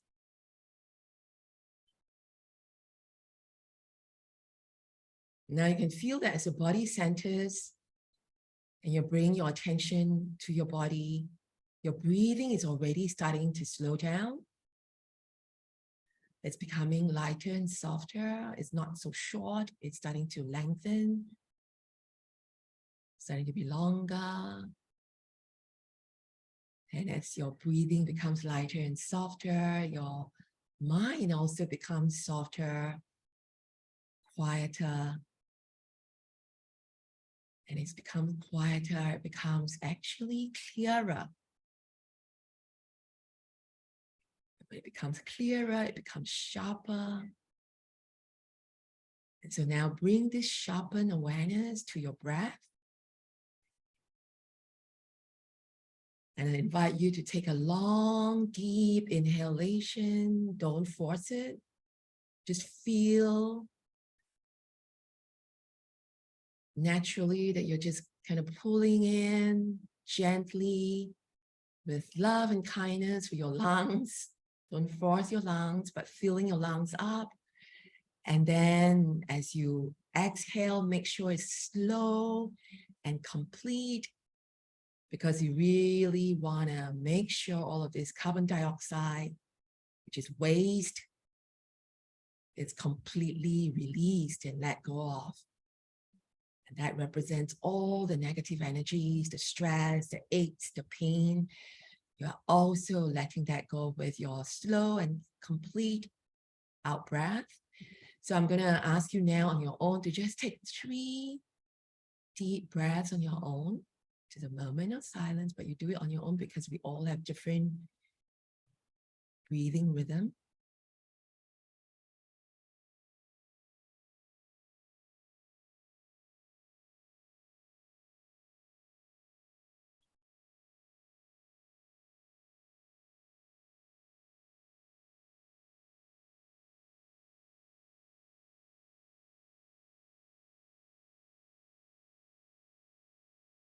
And now, let's take another one deep breath. And I would like to invite you to just think about these 2 questions I'm going to pose to you right now before we come out of the breathing and mindfulness exercise.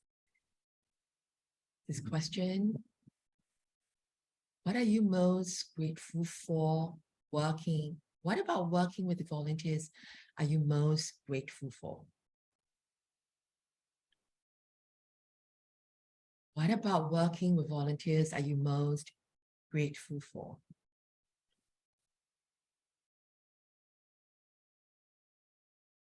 How can you care more for yourself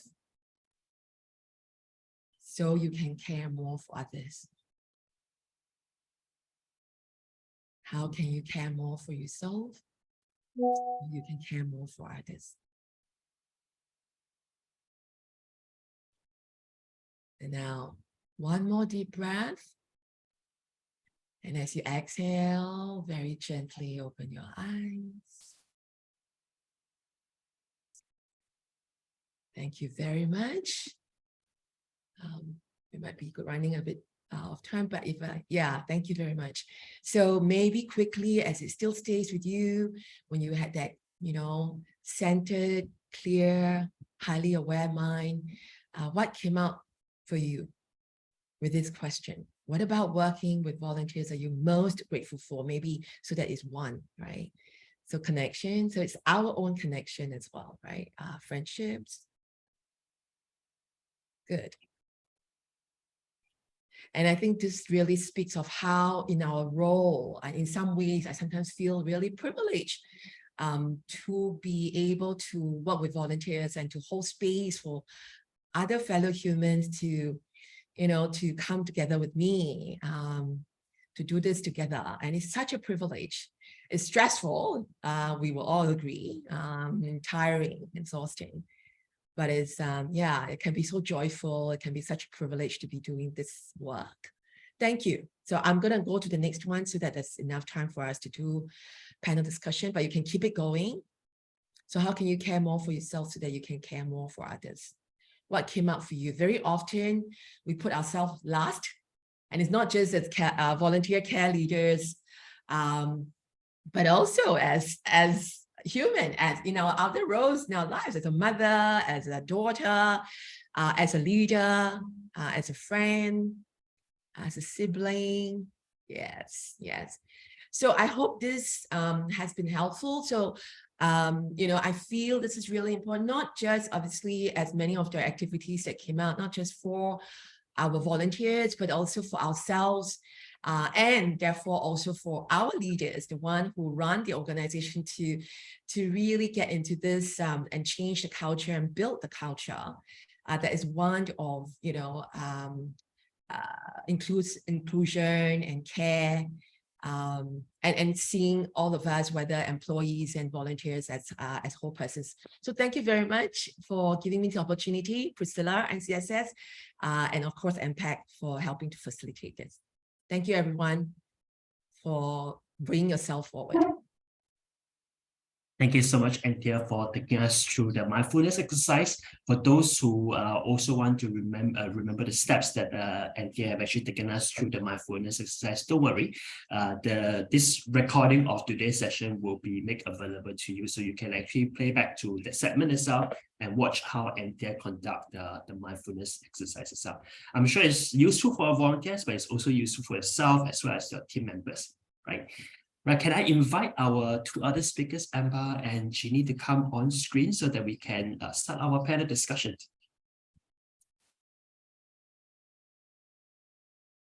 All right, I think Jeannie and Amber, yes, welcome back.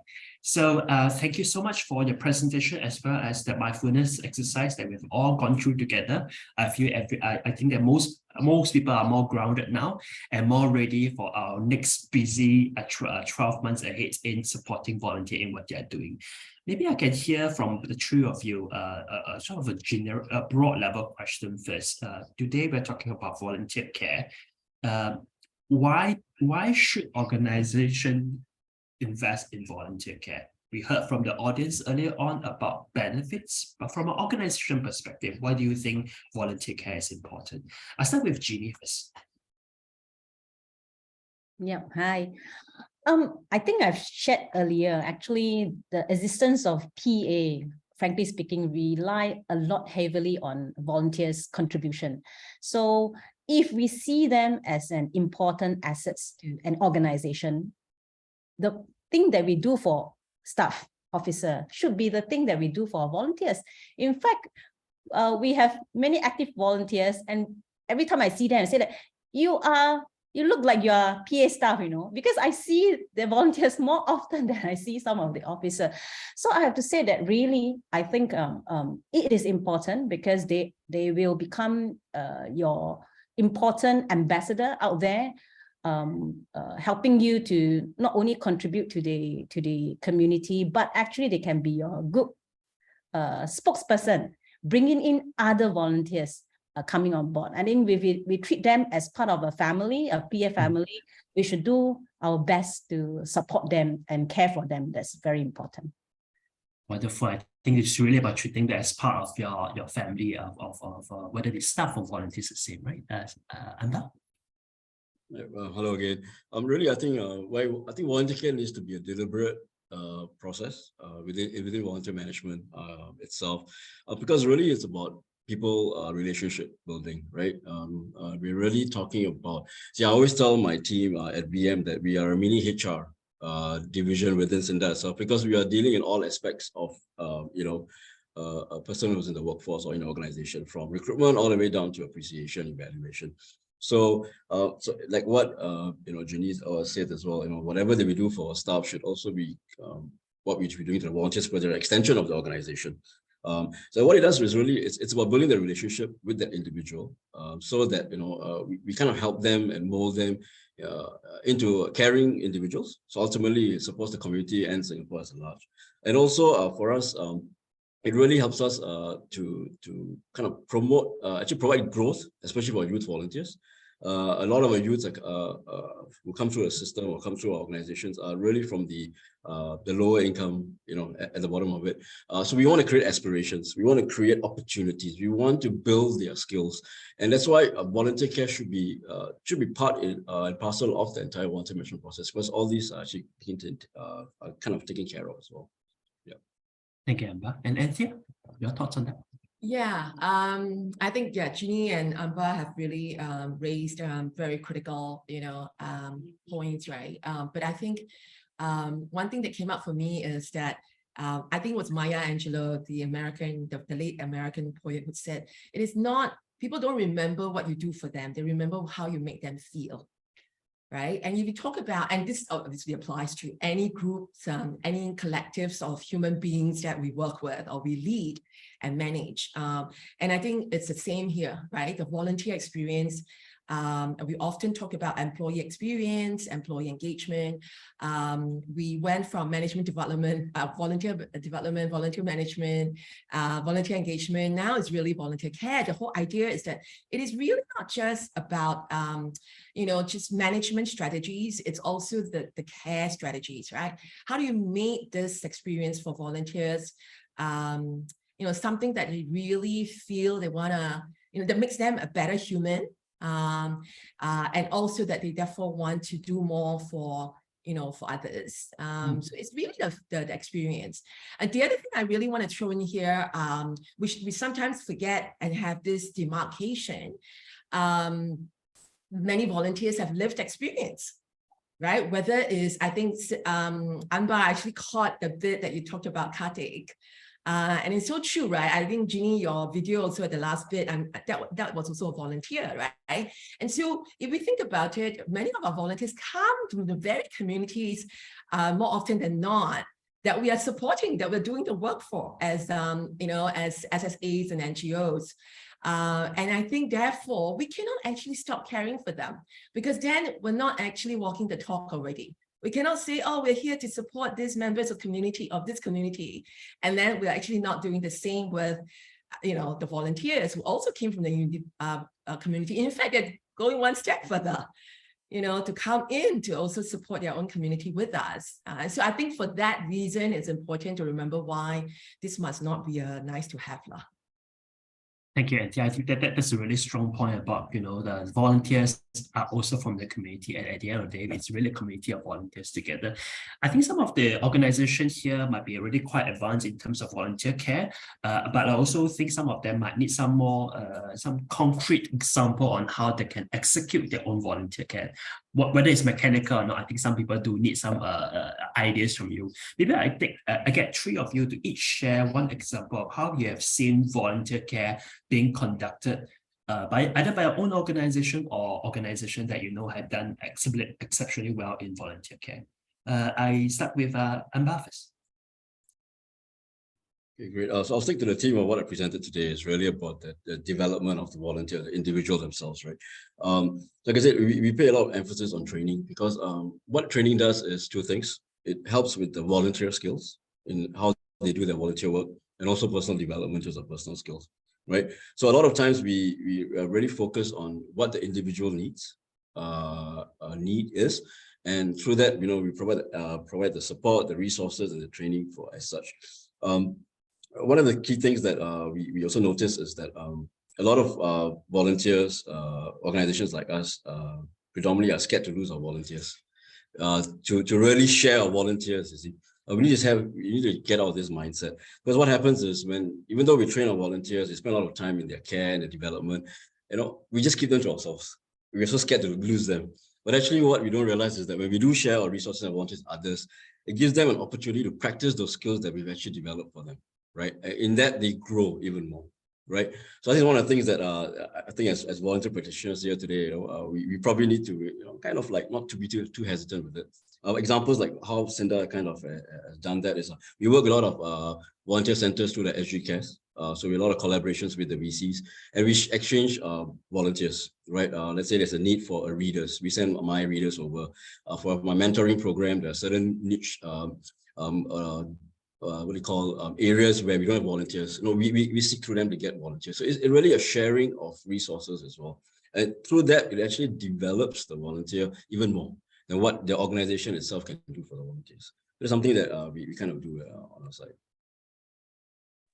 Thanks, Amber. I think at the end of the day, sometimes when we think about volunteer development, we only think about training them, right? But actually a lot of experience and skills can be developed through the other form of volunteering work as well. I turn to Jeannie and share with us what's your thought on this aspect. Yeah. I will not touch on training because we do have our own training institute that caters to support our learning journey as a volunteer.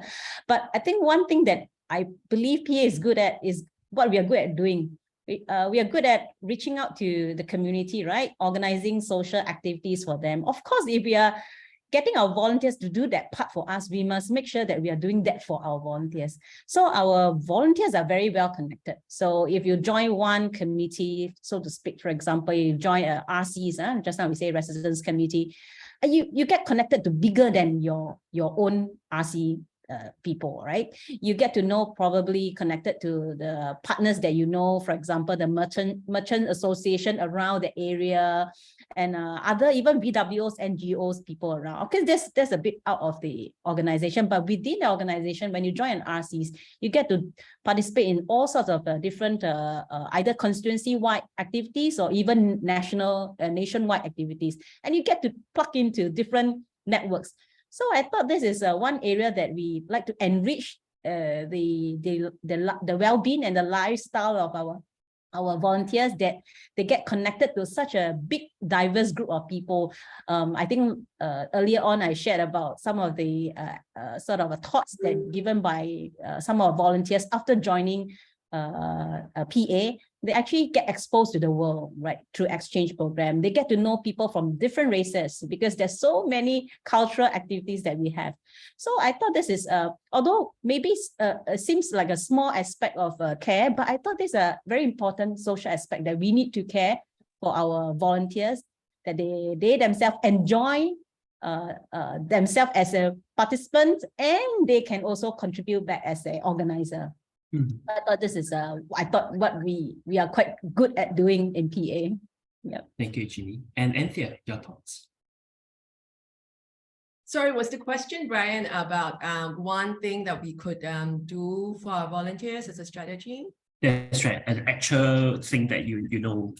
Some people might think it's very lofty, but actually they are real examples. So one thing I found that cuts across the different projects and initiatives, and even the SSAs that I'm part of, that seems to really have a huge impact, is actually creating communities amongst the volunteers, right? And so that's taking, for those of us who also have HR background, that's taking a leaf from the employee resource groups, right? That exist in large companies. And the idea there is that and it's also what we do a lot in mental well-being, like the peer support groups and all of that. So, it's very similar concept. It means amongst the volunteers, you could actually, what I found very useful is to spark off some of these smaller groups or interest groups, community groups, and within which there's a self-appointed or even a group appointed a leader of sorts. That's been incredibly, especially when you are obviously stretched for resources. And there's enough data points from the corporate world in employee resource groups to know this works. And I don't think we're doing enough within the volunteer side of things. But I think we're becoming, I think both Jeannie and Amber have shared so many things that, they are very akin to some of these best practices in talent management, right, and talent attraction in the corporate world. So yeah, that would be, I would say, so building small groups and the whole community with some volunteers taking charge of these groups themselves. Yeah, that's a really good point. I think in the corporate space, the employee resource group is also driven by a specific cause, and that's sort of bring people together. I'm going to ask a question for the three of you. You are leaders in your own space and your own organizations. One of the challenges that we have seen early on from the participants is that the management buy-in, how much the management think that volunteer care is important. If I will get you to share maybe 1-2 key points that you think our audience today, the BMPs in our audience today, can take to their management and convince them that volunteer care is an essential part of the organization, what would that be? Libya, want to jump in? I'm happy to start since I totally forgot to unmute myself, to mute myself. Yeah, I mean, I will once again just take a lead from how we have been going with Work Well leaders.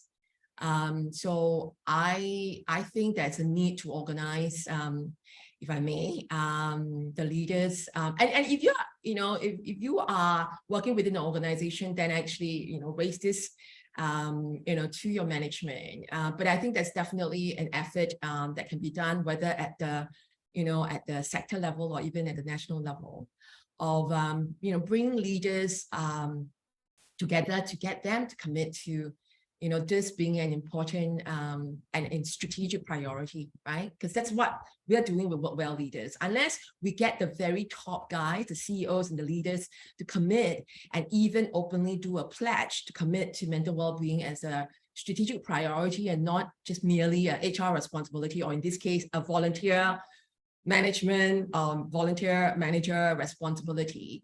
I think that buy-in, it's always going to be sort of ad hoc and episodic, and it can be very frustrating for those of us trying to move things, further along. So the likes of Jeannie, it's very important to also go out there and role model, but we need more, right? So there might have to be a more intentional effort to create that culture amongst the leaders. The mindset shift. So that would be my wish list. And I've actually seen some of it being done with the Work Well leaders, and it's really quite exponential when it comes to the impact on the ground when the leaders are on board. But there is a bit of work to organize now. So it's at the ecosystem level, at the managed leader pool level itself. I think many of the ancestors team as well as the larger SSA leaders are looking to that. That will be a good starting point. Jeannie and Amber, who wants to go first? Yep, maybe I give my quick comment. First of all, I believe all, if not most, organization will know that volunteers are very essential, right, to any organization. I would think, especially for social and community sector, frankly speaking, we really need volunteers. So I'm not too sure about convincing the management. I presume the management also knows this. So now the question will be the budget, I presume. It's always about budget and time. How much budget and time I can spend in this area versus I need to quickly resolve certain issues that I need to do. So I think we probably need to put together some, I wouldn't say return on investment. It sounds not right. We are not commercial, right? We are community. But I think there should be some outcome to things that we invest in. For example, I mean, frankly speaking, in PA, one of the biggest budget that we have to put in is actually system.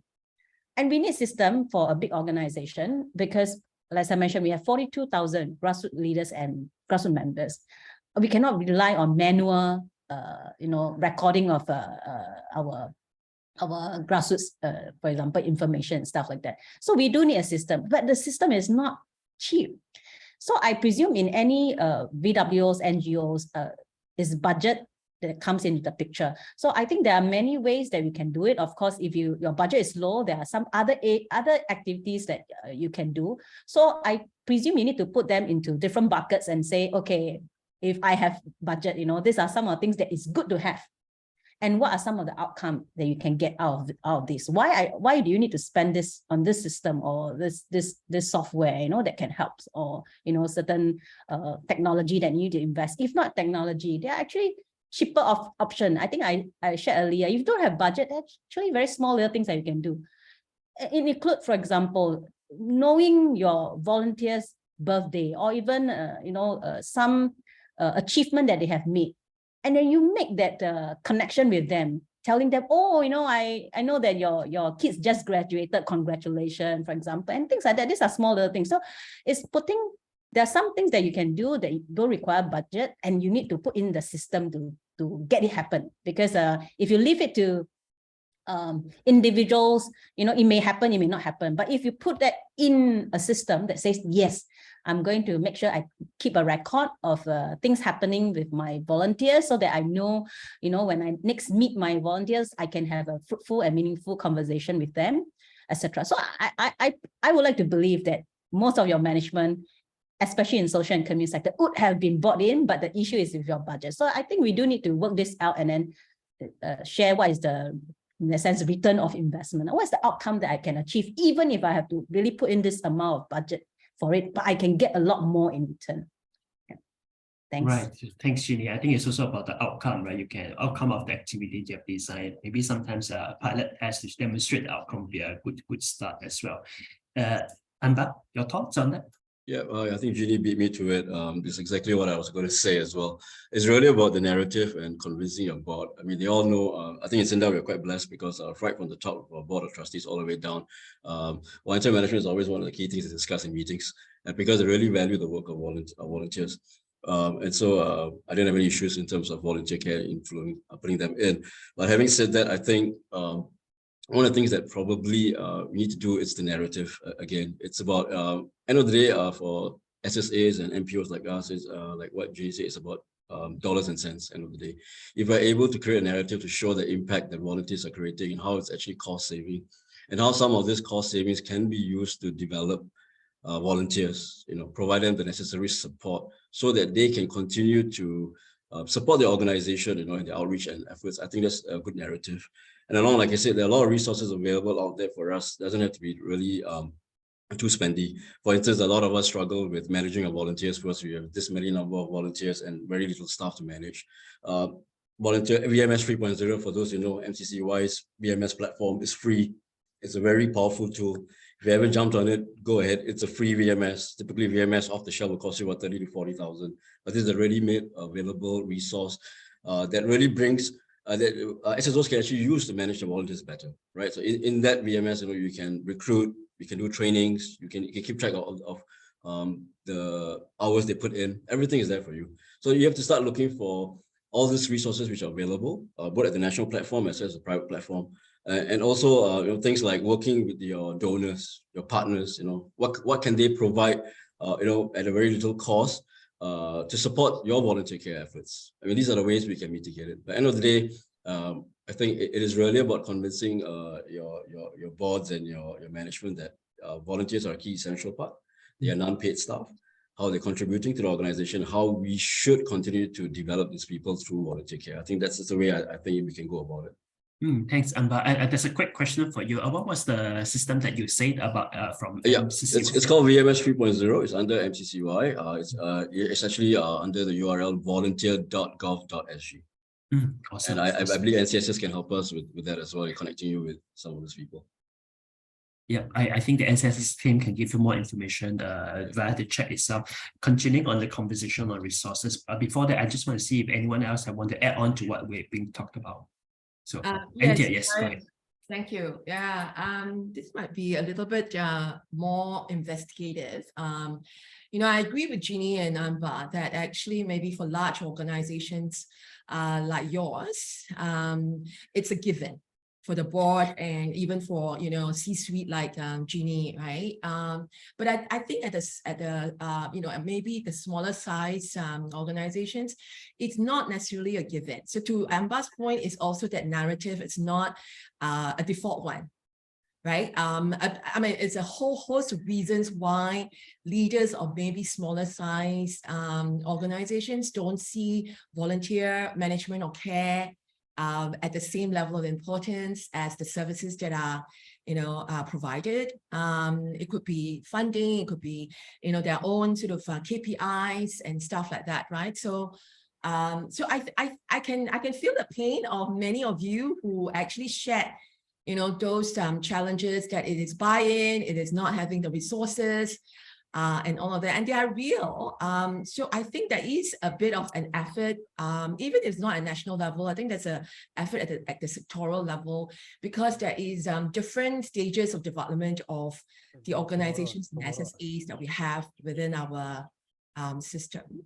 But totally with both of you on just optimizing, technology, leveraging technology and systems. I certainly think that what Anba suggested, I really, really like. I think just to help the smaller organizations, the VMPs in the audience, if we can actually do some sort of a business case Okay, I'm using corporate lingo, but if Amba was talking about how do we show the impact, the outcomes, Jeannie was also alluding to that.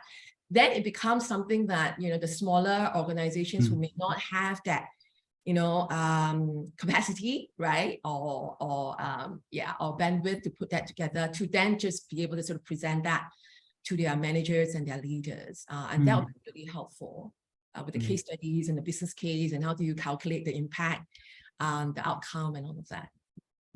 And yeah, I think the SS team has also put together materials on how to champion volunteerism to corporate partners. I think that same idea about demonstrating a business case is very applicable in having a conversation with a leadership in the SSA as well. I think that approach is quite applicable here. Continuing from the thought about how smaller and medium-sized SSAs are often struggling with resources, right? I think we saw that earlier on the slide, the activity itself, resource, whether it's time or budget is always a concern. Any thoughts on how the sectors can think about pooling resources together, whether it is a system or whether it is activity? Any thoughts on that as from the three of you? Okay, I'll probably jump in now. So really, again, I think I allude to the fact that I think, like I said, we need to change the mindset that, just by sharing volunteers and resources, we're not going to lose them. In fact, we're actually going to impact them as an individual and also support the organization. I think that's one. And really it's about reaching out and looking at resources, right? For instance, I know NCSS as, through SSI, if you're familiar with SSI trainings and stuff, that actually support volunteer development as a whole. So these are things that they can use. Having the conversation with other SSAs, I think that's the reason why VMN is here this morning and why we're all here together, is really to network and see how which organizations can actually help us in some of the efforts that we want to do. And it's really about having that conversation and talking about it. And really, I think it's a very again, I go back and look at the fact that a lot of people are hesitant to it. We need to really change the mindset of volunteerism in Singapore, and the fact that it has to be a collaborative practice, right? As much as we want to reach our KPIs and our targets and our own needs, I think if we come together as a whole, I think through volunteerism, I think the impact will be much more greater to the community and even to our own beneficiaries who could be supported by other services that we will not be able to provide, but will need. And all that needs to start with the conversations as well. Yeah. Yeah, it does sound like it's also about community building. I think one of the comments from the audience is that it's about collaborative training if there's an opportunity as well, right? Jeannie, your thoughts?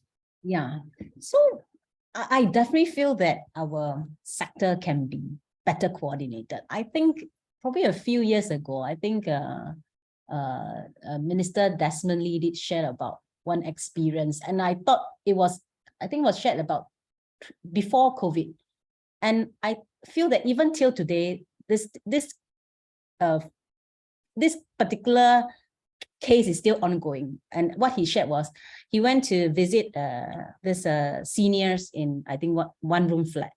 So he went to the senior and saw that, oh, he has 4 packets of rice, and he asked, oh, why do you need 4 packets of rice? So he shared with us that, oh, one from this church, one from the grassroots, maybe one from one BW, etc. And say that out of the 4, he will choose which one he likes. Then he eat the 3, he can either give away or throw away.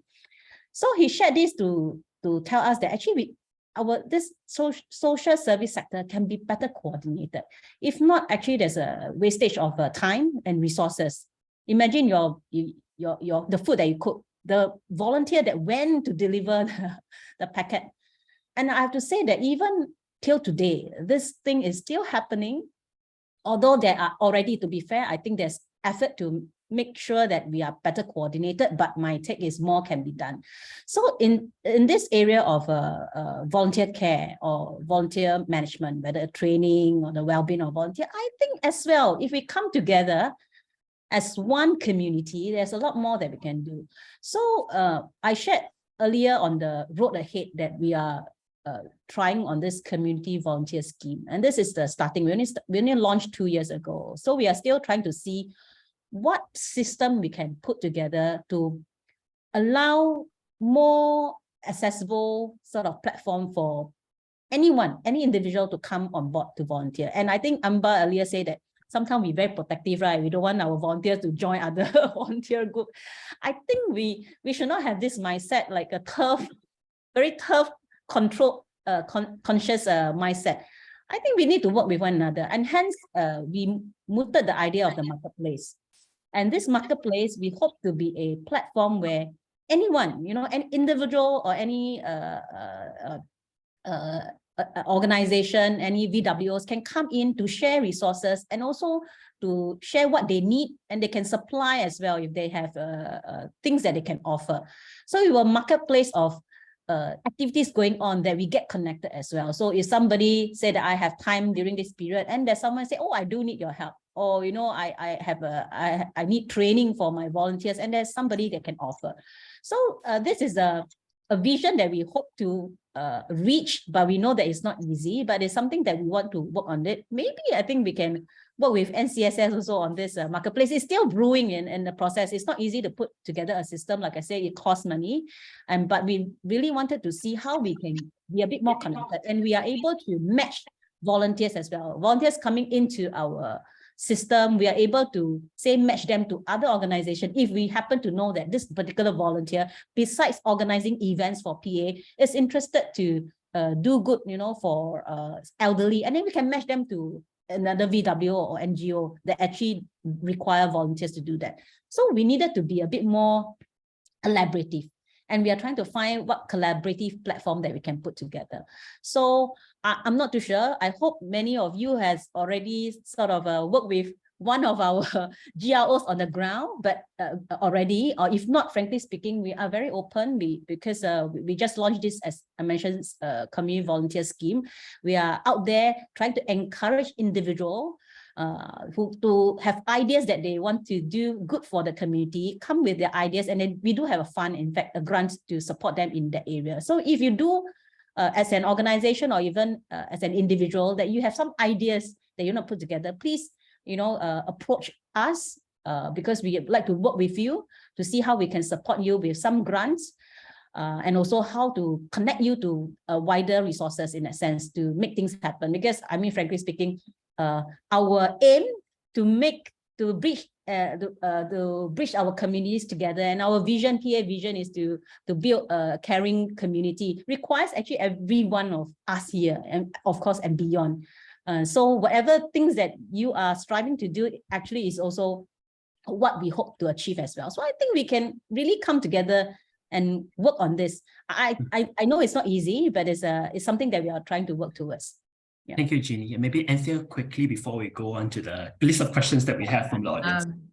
Thanks, Ambar and Jeannie. I mean, I certainly, agree with many of the things that you've said. What Jeannie has just shared is such a good segue for me to share another idea, right? Which is also how we manage in the times of COVID, being able to sort of, try it out. And we call it the Mind the Gap initiative, where we brought 8 agencies, both SSAs as well as ground-ups. So that's where I'm going to say, right, there is this whole ecosystem of ground-ups, right, who are actually the most active volunteers, if you ask me, because they're called change makers, but they're all doing this as volunteers, right? And I'm one of them, of the very many. So certainly important to think about how you can involve the ground-ups to create that extension of your volunteer capacity, right? Your community care force, definitely ground-ups. So and the great thing with dealing in ground-ups, they're not individuals, right? You can then kind of say, okay, you guys look at this area because they have their own organizational framework. So it's almost as if you're creating a bit of a cascading and propagation. And then that can help a lot, because you could just deal with 3 different ground-ups and their leaders, and then you could get, hundreds of legs and hands on the ground. I thought it was really funny that, Jeannie, you talked about Desmond's experience. I went through the same thing. So one last thing to add is that it's not that the uncle wanted to have choices, like to have a buffet, but because I myself visit the rental flat communities, right? And I went through the same thing. And exactly to the point, he was so scared that if he say no to any of them, what if they all say no? Then he really has no one coming. And so hence the really stressing home the point that Jeannie was saying, right? We really need to have better coordination, because our folks on the ground will not say no to us and tell us, hey, actually I've got 3 other packs from 3 other, groups, right? So I think it's, it's important that we, come together and coordinate better. I can't agree more. I was giving you the big thumbs up, Jeannie, when you suggested that. Thank you, Anthea. Maybe we'll go quickly to the questions. We have quite a bit of questions here, but I'll go the questions that can be answered by all the panelists today. The very first question, which is quite outvoted by most people, it is about how to sustain volunteer care itself, especially when the staff leave the organization, or the staff is really stretched in capacity. Hearing from, maybe I ask this question to Amber and Jeannie first. What are your thoughts around? Maybe give us one example you think is most useful in overcoming this challenge of capacity or staff departure. Yeah, but I think one of the things that we put the kind of mitigating measure for this is the volunteer leaders. Spending the time on the volunteer leaders. But like I said, they're an extension of your staff to a certain degree. So that even though our staffs may go in and out, the volunteer leaders, they tend to stay much more longer. Like some of our volunteer leaders have been with us for almost like 8 to 10 years now, because we have spent that much on time developing them. And they then take up some of this task of making sure that volunteer care is, is still part of the process, volunteers are still being engaged and stuff. So really, it's all about using whatever resources that we have. And to Cinda, I think the volunteers are our biggest resources. In terms of that. So that could be one strategy you can do as well, building those leaders within those volunteer corps to help with some of the work. So expanding the capacity by volunteer leaders. Jeannie? Yep, I couldn't agree more with us. I think we are all in this sector, and we know how difficult it is when we lose an officer. Not easy, because you're losing more than an officer. You're losing a network, because your officer actually have a network of your volunteers, and you lose that entirely. And then of course the knowledge of them and their relationship with the volunteers. So so one area that we need to work on, no choice, market is tight. Besides showing care for our volunteers, we really need to care for our officer as well, because I think both are very important assets to an organization. So I think we do need to pay attention to the workload. We know that during the COVID period, many people are experiencing some mental stress. And I'm happy that actually this thing brought up. In fact, when you asked me to do the sharing, right, I was going through my organization. What have we been doing for our, of course, staff and also for volunteers? And realized that, actually, for staff, yes, I have some mental wellness program for them, but not for volunteers. I said, oh, this is something I missed out. I mean, that's why I thought it's good that we come to this platform, that we learn from one another. And of course, after this, we know that, hey, we better roll out something, because our volunteers are out there, doing all sorts of outreach for COVID, right? And there may be some of them suffering from mental issues and that requires us to support them. So in this aspect, how to sustain this volunteer care, really no easy way out. And I agree with Ambas that one critical link that we have besides our staff is actually volunteer leaders. We have volunteers with us really very long, longer than my age, like in a sense, they could be 40, 50 years with us, and they have very, very good connections. So I think, frankly speaking, in this aspect, it is worthwhile for you to invest in volunteer care, because if you lose a officer like what Ambas has shared, right, you still have your volunteer leaders to go to. And in fact, many of our programs require, like I shared with you, RC Center, they are actually run by volunteers.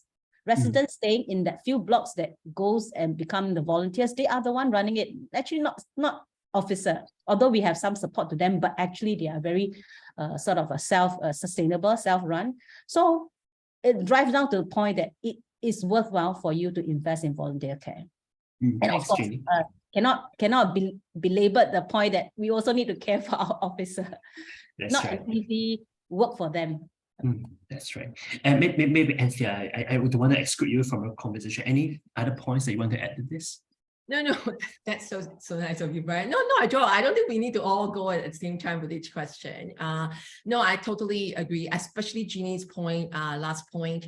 about how, we cannot only look after volunteers without looking after the person that connects the organization to the volunteers. But if there's anything else I would add would be that going back to, what we've all been talking about, that as an organization, don't think that volunteer management or volunteer care is only the responsibility of one person or one team or one department.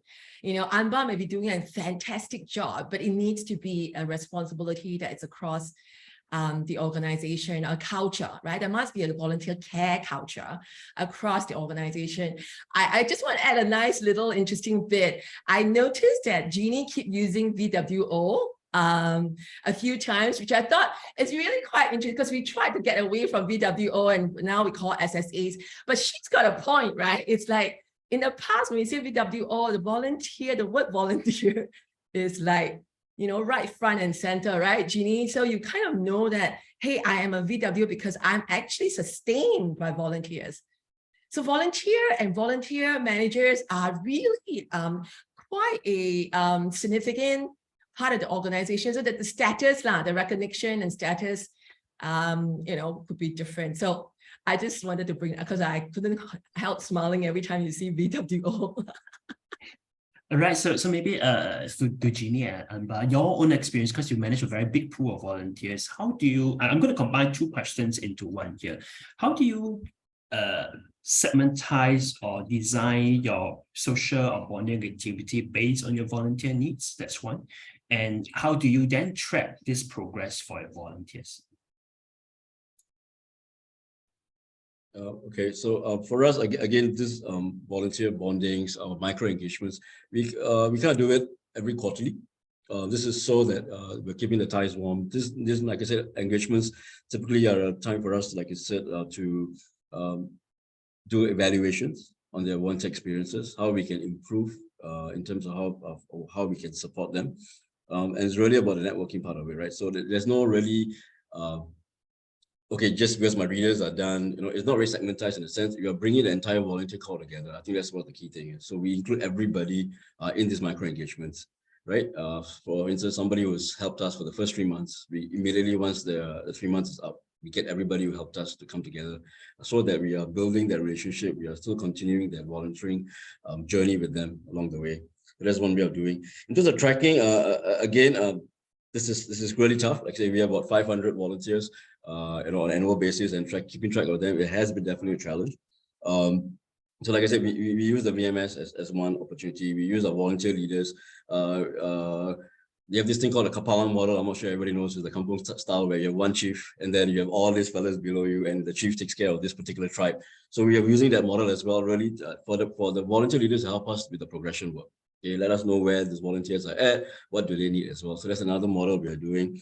And we also actually this year looking into building an app just for our volunteers.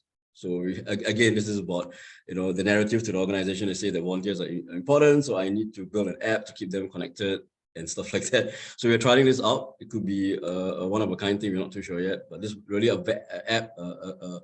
platform for volunteer collaborations and the community itself in the digital space. A couple of things that we're kind of trying it out. Thank you, Amber. Jeannie?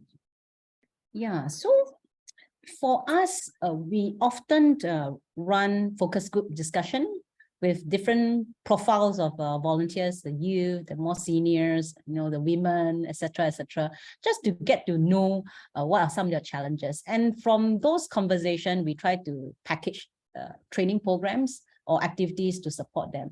But I have to say that such effort is may not be consistent throughout. Different, like I say, I have 93 constituency office, is widely spread out. So certain initiative that you see in one constituency, you may not see in another constituency. And it boils down to specifically maybe the profile of the volunteers in that area or the profile of the residents in that area. So we try to, like a headquarter level, as I mentioned, we have some broad-based sort of programs to support broad, in a sense, needs of the volunteers. But actually, many of the customizations are done right at the constituency office level. That means the 93 different constituency level. And whether we track the outcome of many of our activities, the training program, yes. every training program, we do track, whether they learn, they do surveys and stuff like that. But the social part maybe is one area that we don't really track.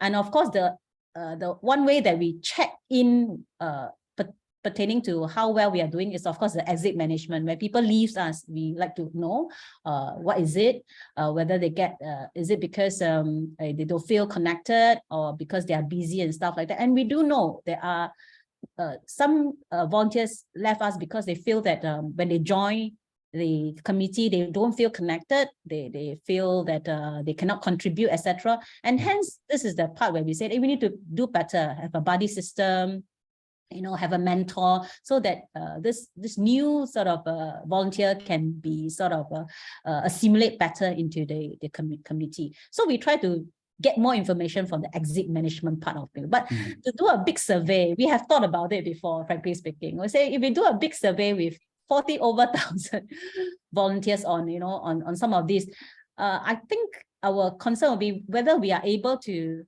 fulfill what they need. For example, if they request for this and that, and whether we are able to fulfill. So we tend to do it in small groups rather than a huge network. I mean, everybody asks the question because we are afraid that we cannot get back to them. I mean, the worst is you ask them to give you feedback, but in the end, you don't tell them whether their feedback you're taken into consideration and going to do something about it. So I think this is about expectation management as well. So we tend to do in small groups, feedback surveys and stuff like that to get some sense of whether we can do better and areas that we can improve. Okay. Maybe I'll take just 1 minute from Anthea. Just one question about community volunteers and corporate volunteers. Are there any difference? You have worked with different groups of volunteers.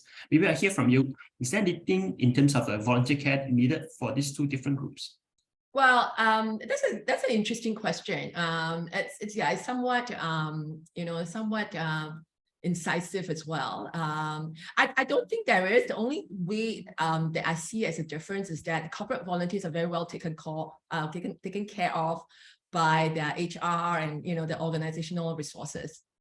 Right, very often these corporate volunteers they still go down to the same communities as the community volunteers. The difference is that they have another level of support, and I think as volunteer management practitioners working through corporates to get volunteers could sometimes not be just a ad hoc strategy. It could be something that could be quite intentional and strategic and deliberate, because then it can actually solve some of the issues we talked about, right? That actually the whole network of volunteers for your organization goes through one person or one team.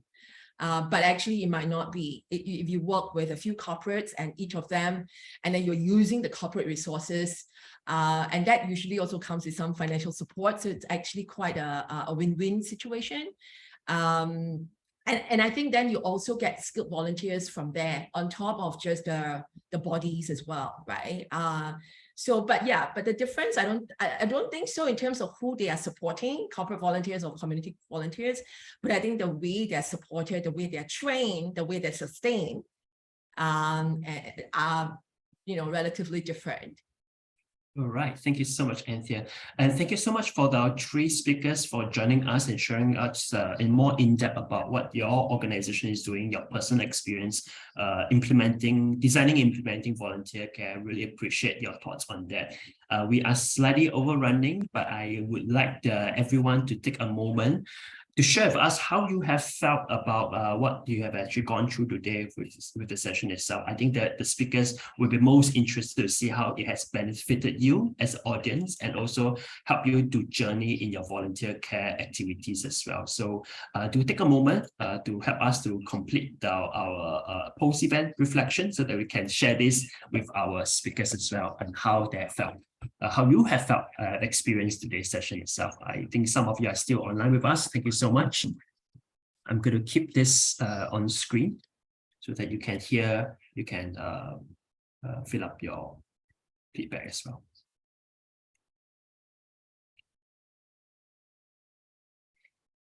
And as you complete your feedback itself, do join us and thank our three panelists and speakers today, Amba from SINDA, Jeannie from People Association, and Anthea And I'm sure you have all taken each of your own experience, your thoughts from the 3 speakers today. Right, I think many of you are still filling up, so do keep it coming. Definitely, I'm glad to see that the content is easy to follow and well structured, right? In terms of the content of the presentation, I think that's helpful. And also, I hope you have taken some nuggets that you can use in your mindfulness exercise with your volunteer or even with your staff.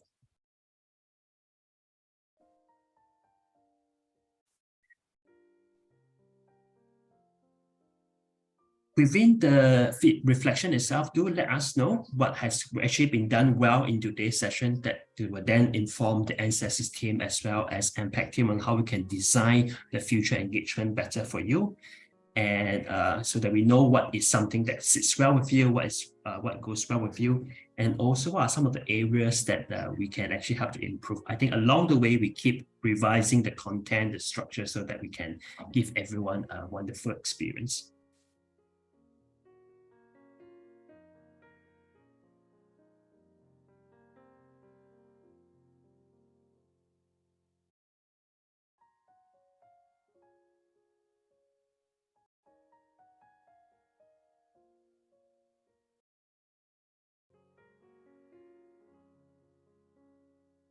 I see that during the presentation or during the Q&A session itself, there's a lot of discussion to capture those information there, whether it is NTS LinkedIn account where you can stay connected with her, or the information that Amba was talking about, the VMS 3.0, or some of the other resources as well.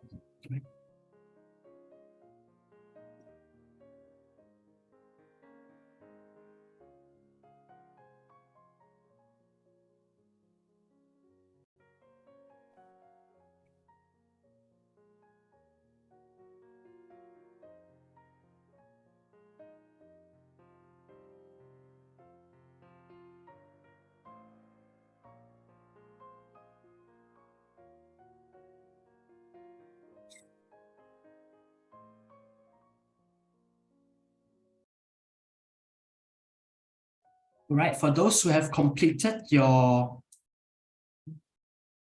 feedback for us, thank you so much. For those who are still staying with us, thank you so much as well. Just a quick reminder, I won't show it on screen because we want to let the Slido stay on. What we're going to do coming up next, the next session, the Volunteer Management Network session, will be on the 7th of March.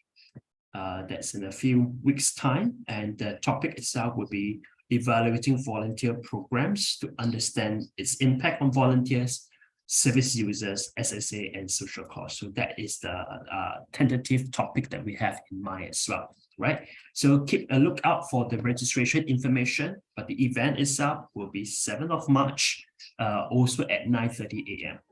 I'm sure you will also find the next session interesting and important for your experience as well.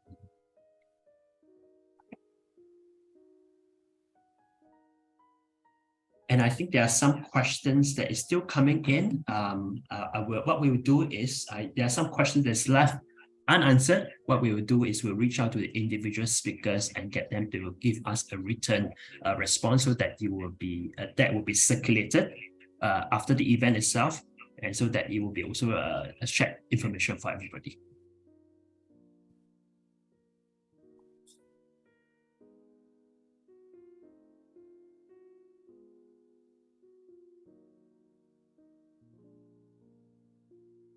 All right, so I think we are good. So again, if you're still with us, reminder, our next event will be 7th of March, 9:30, and we'll see you. And do keep a lookout for the registration information itself.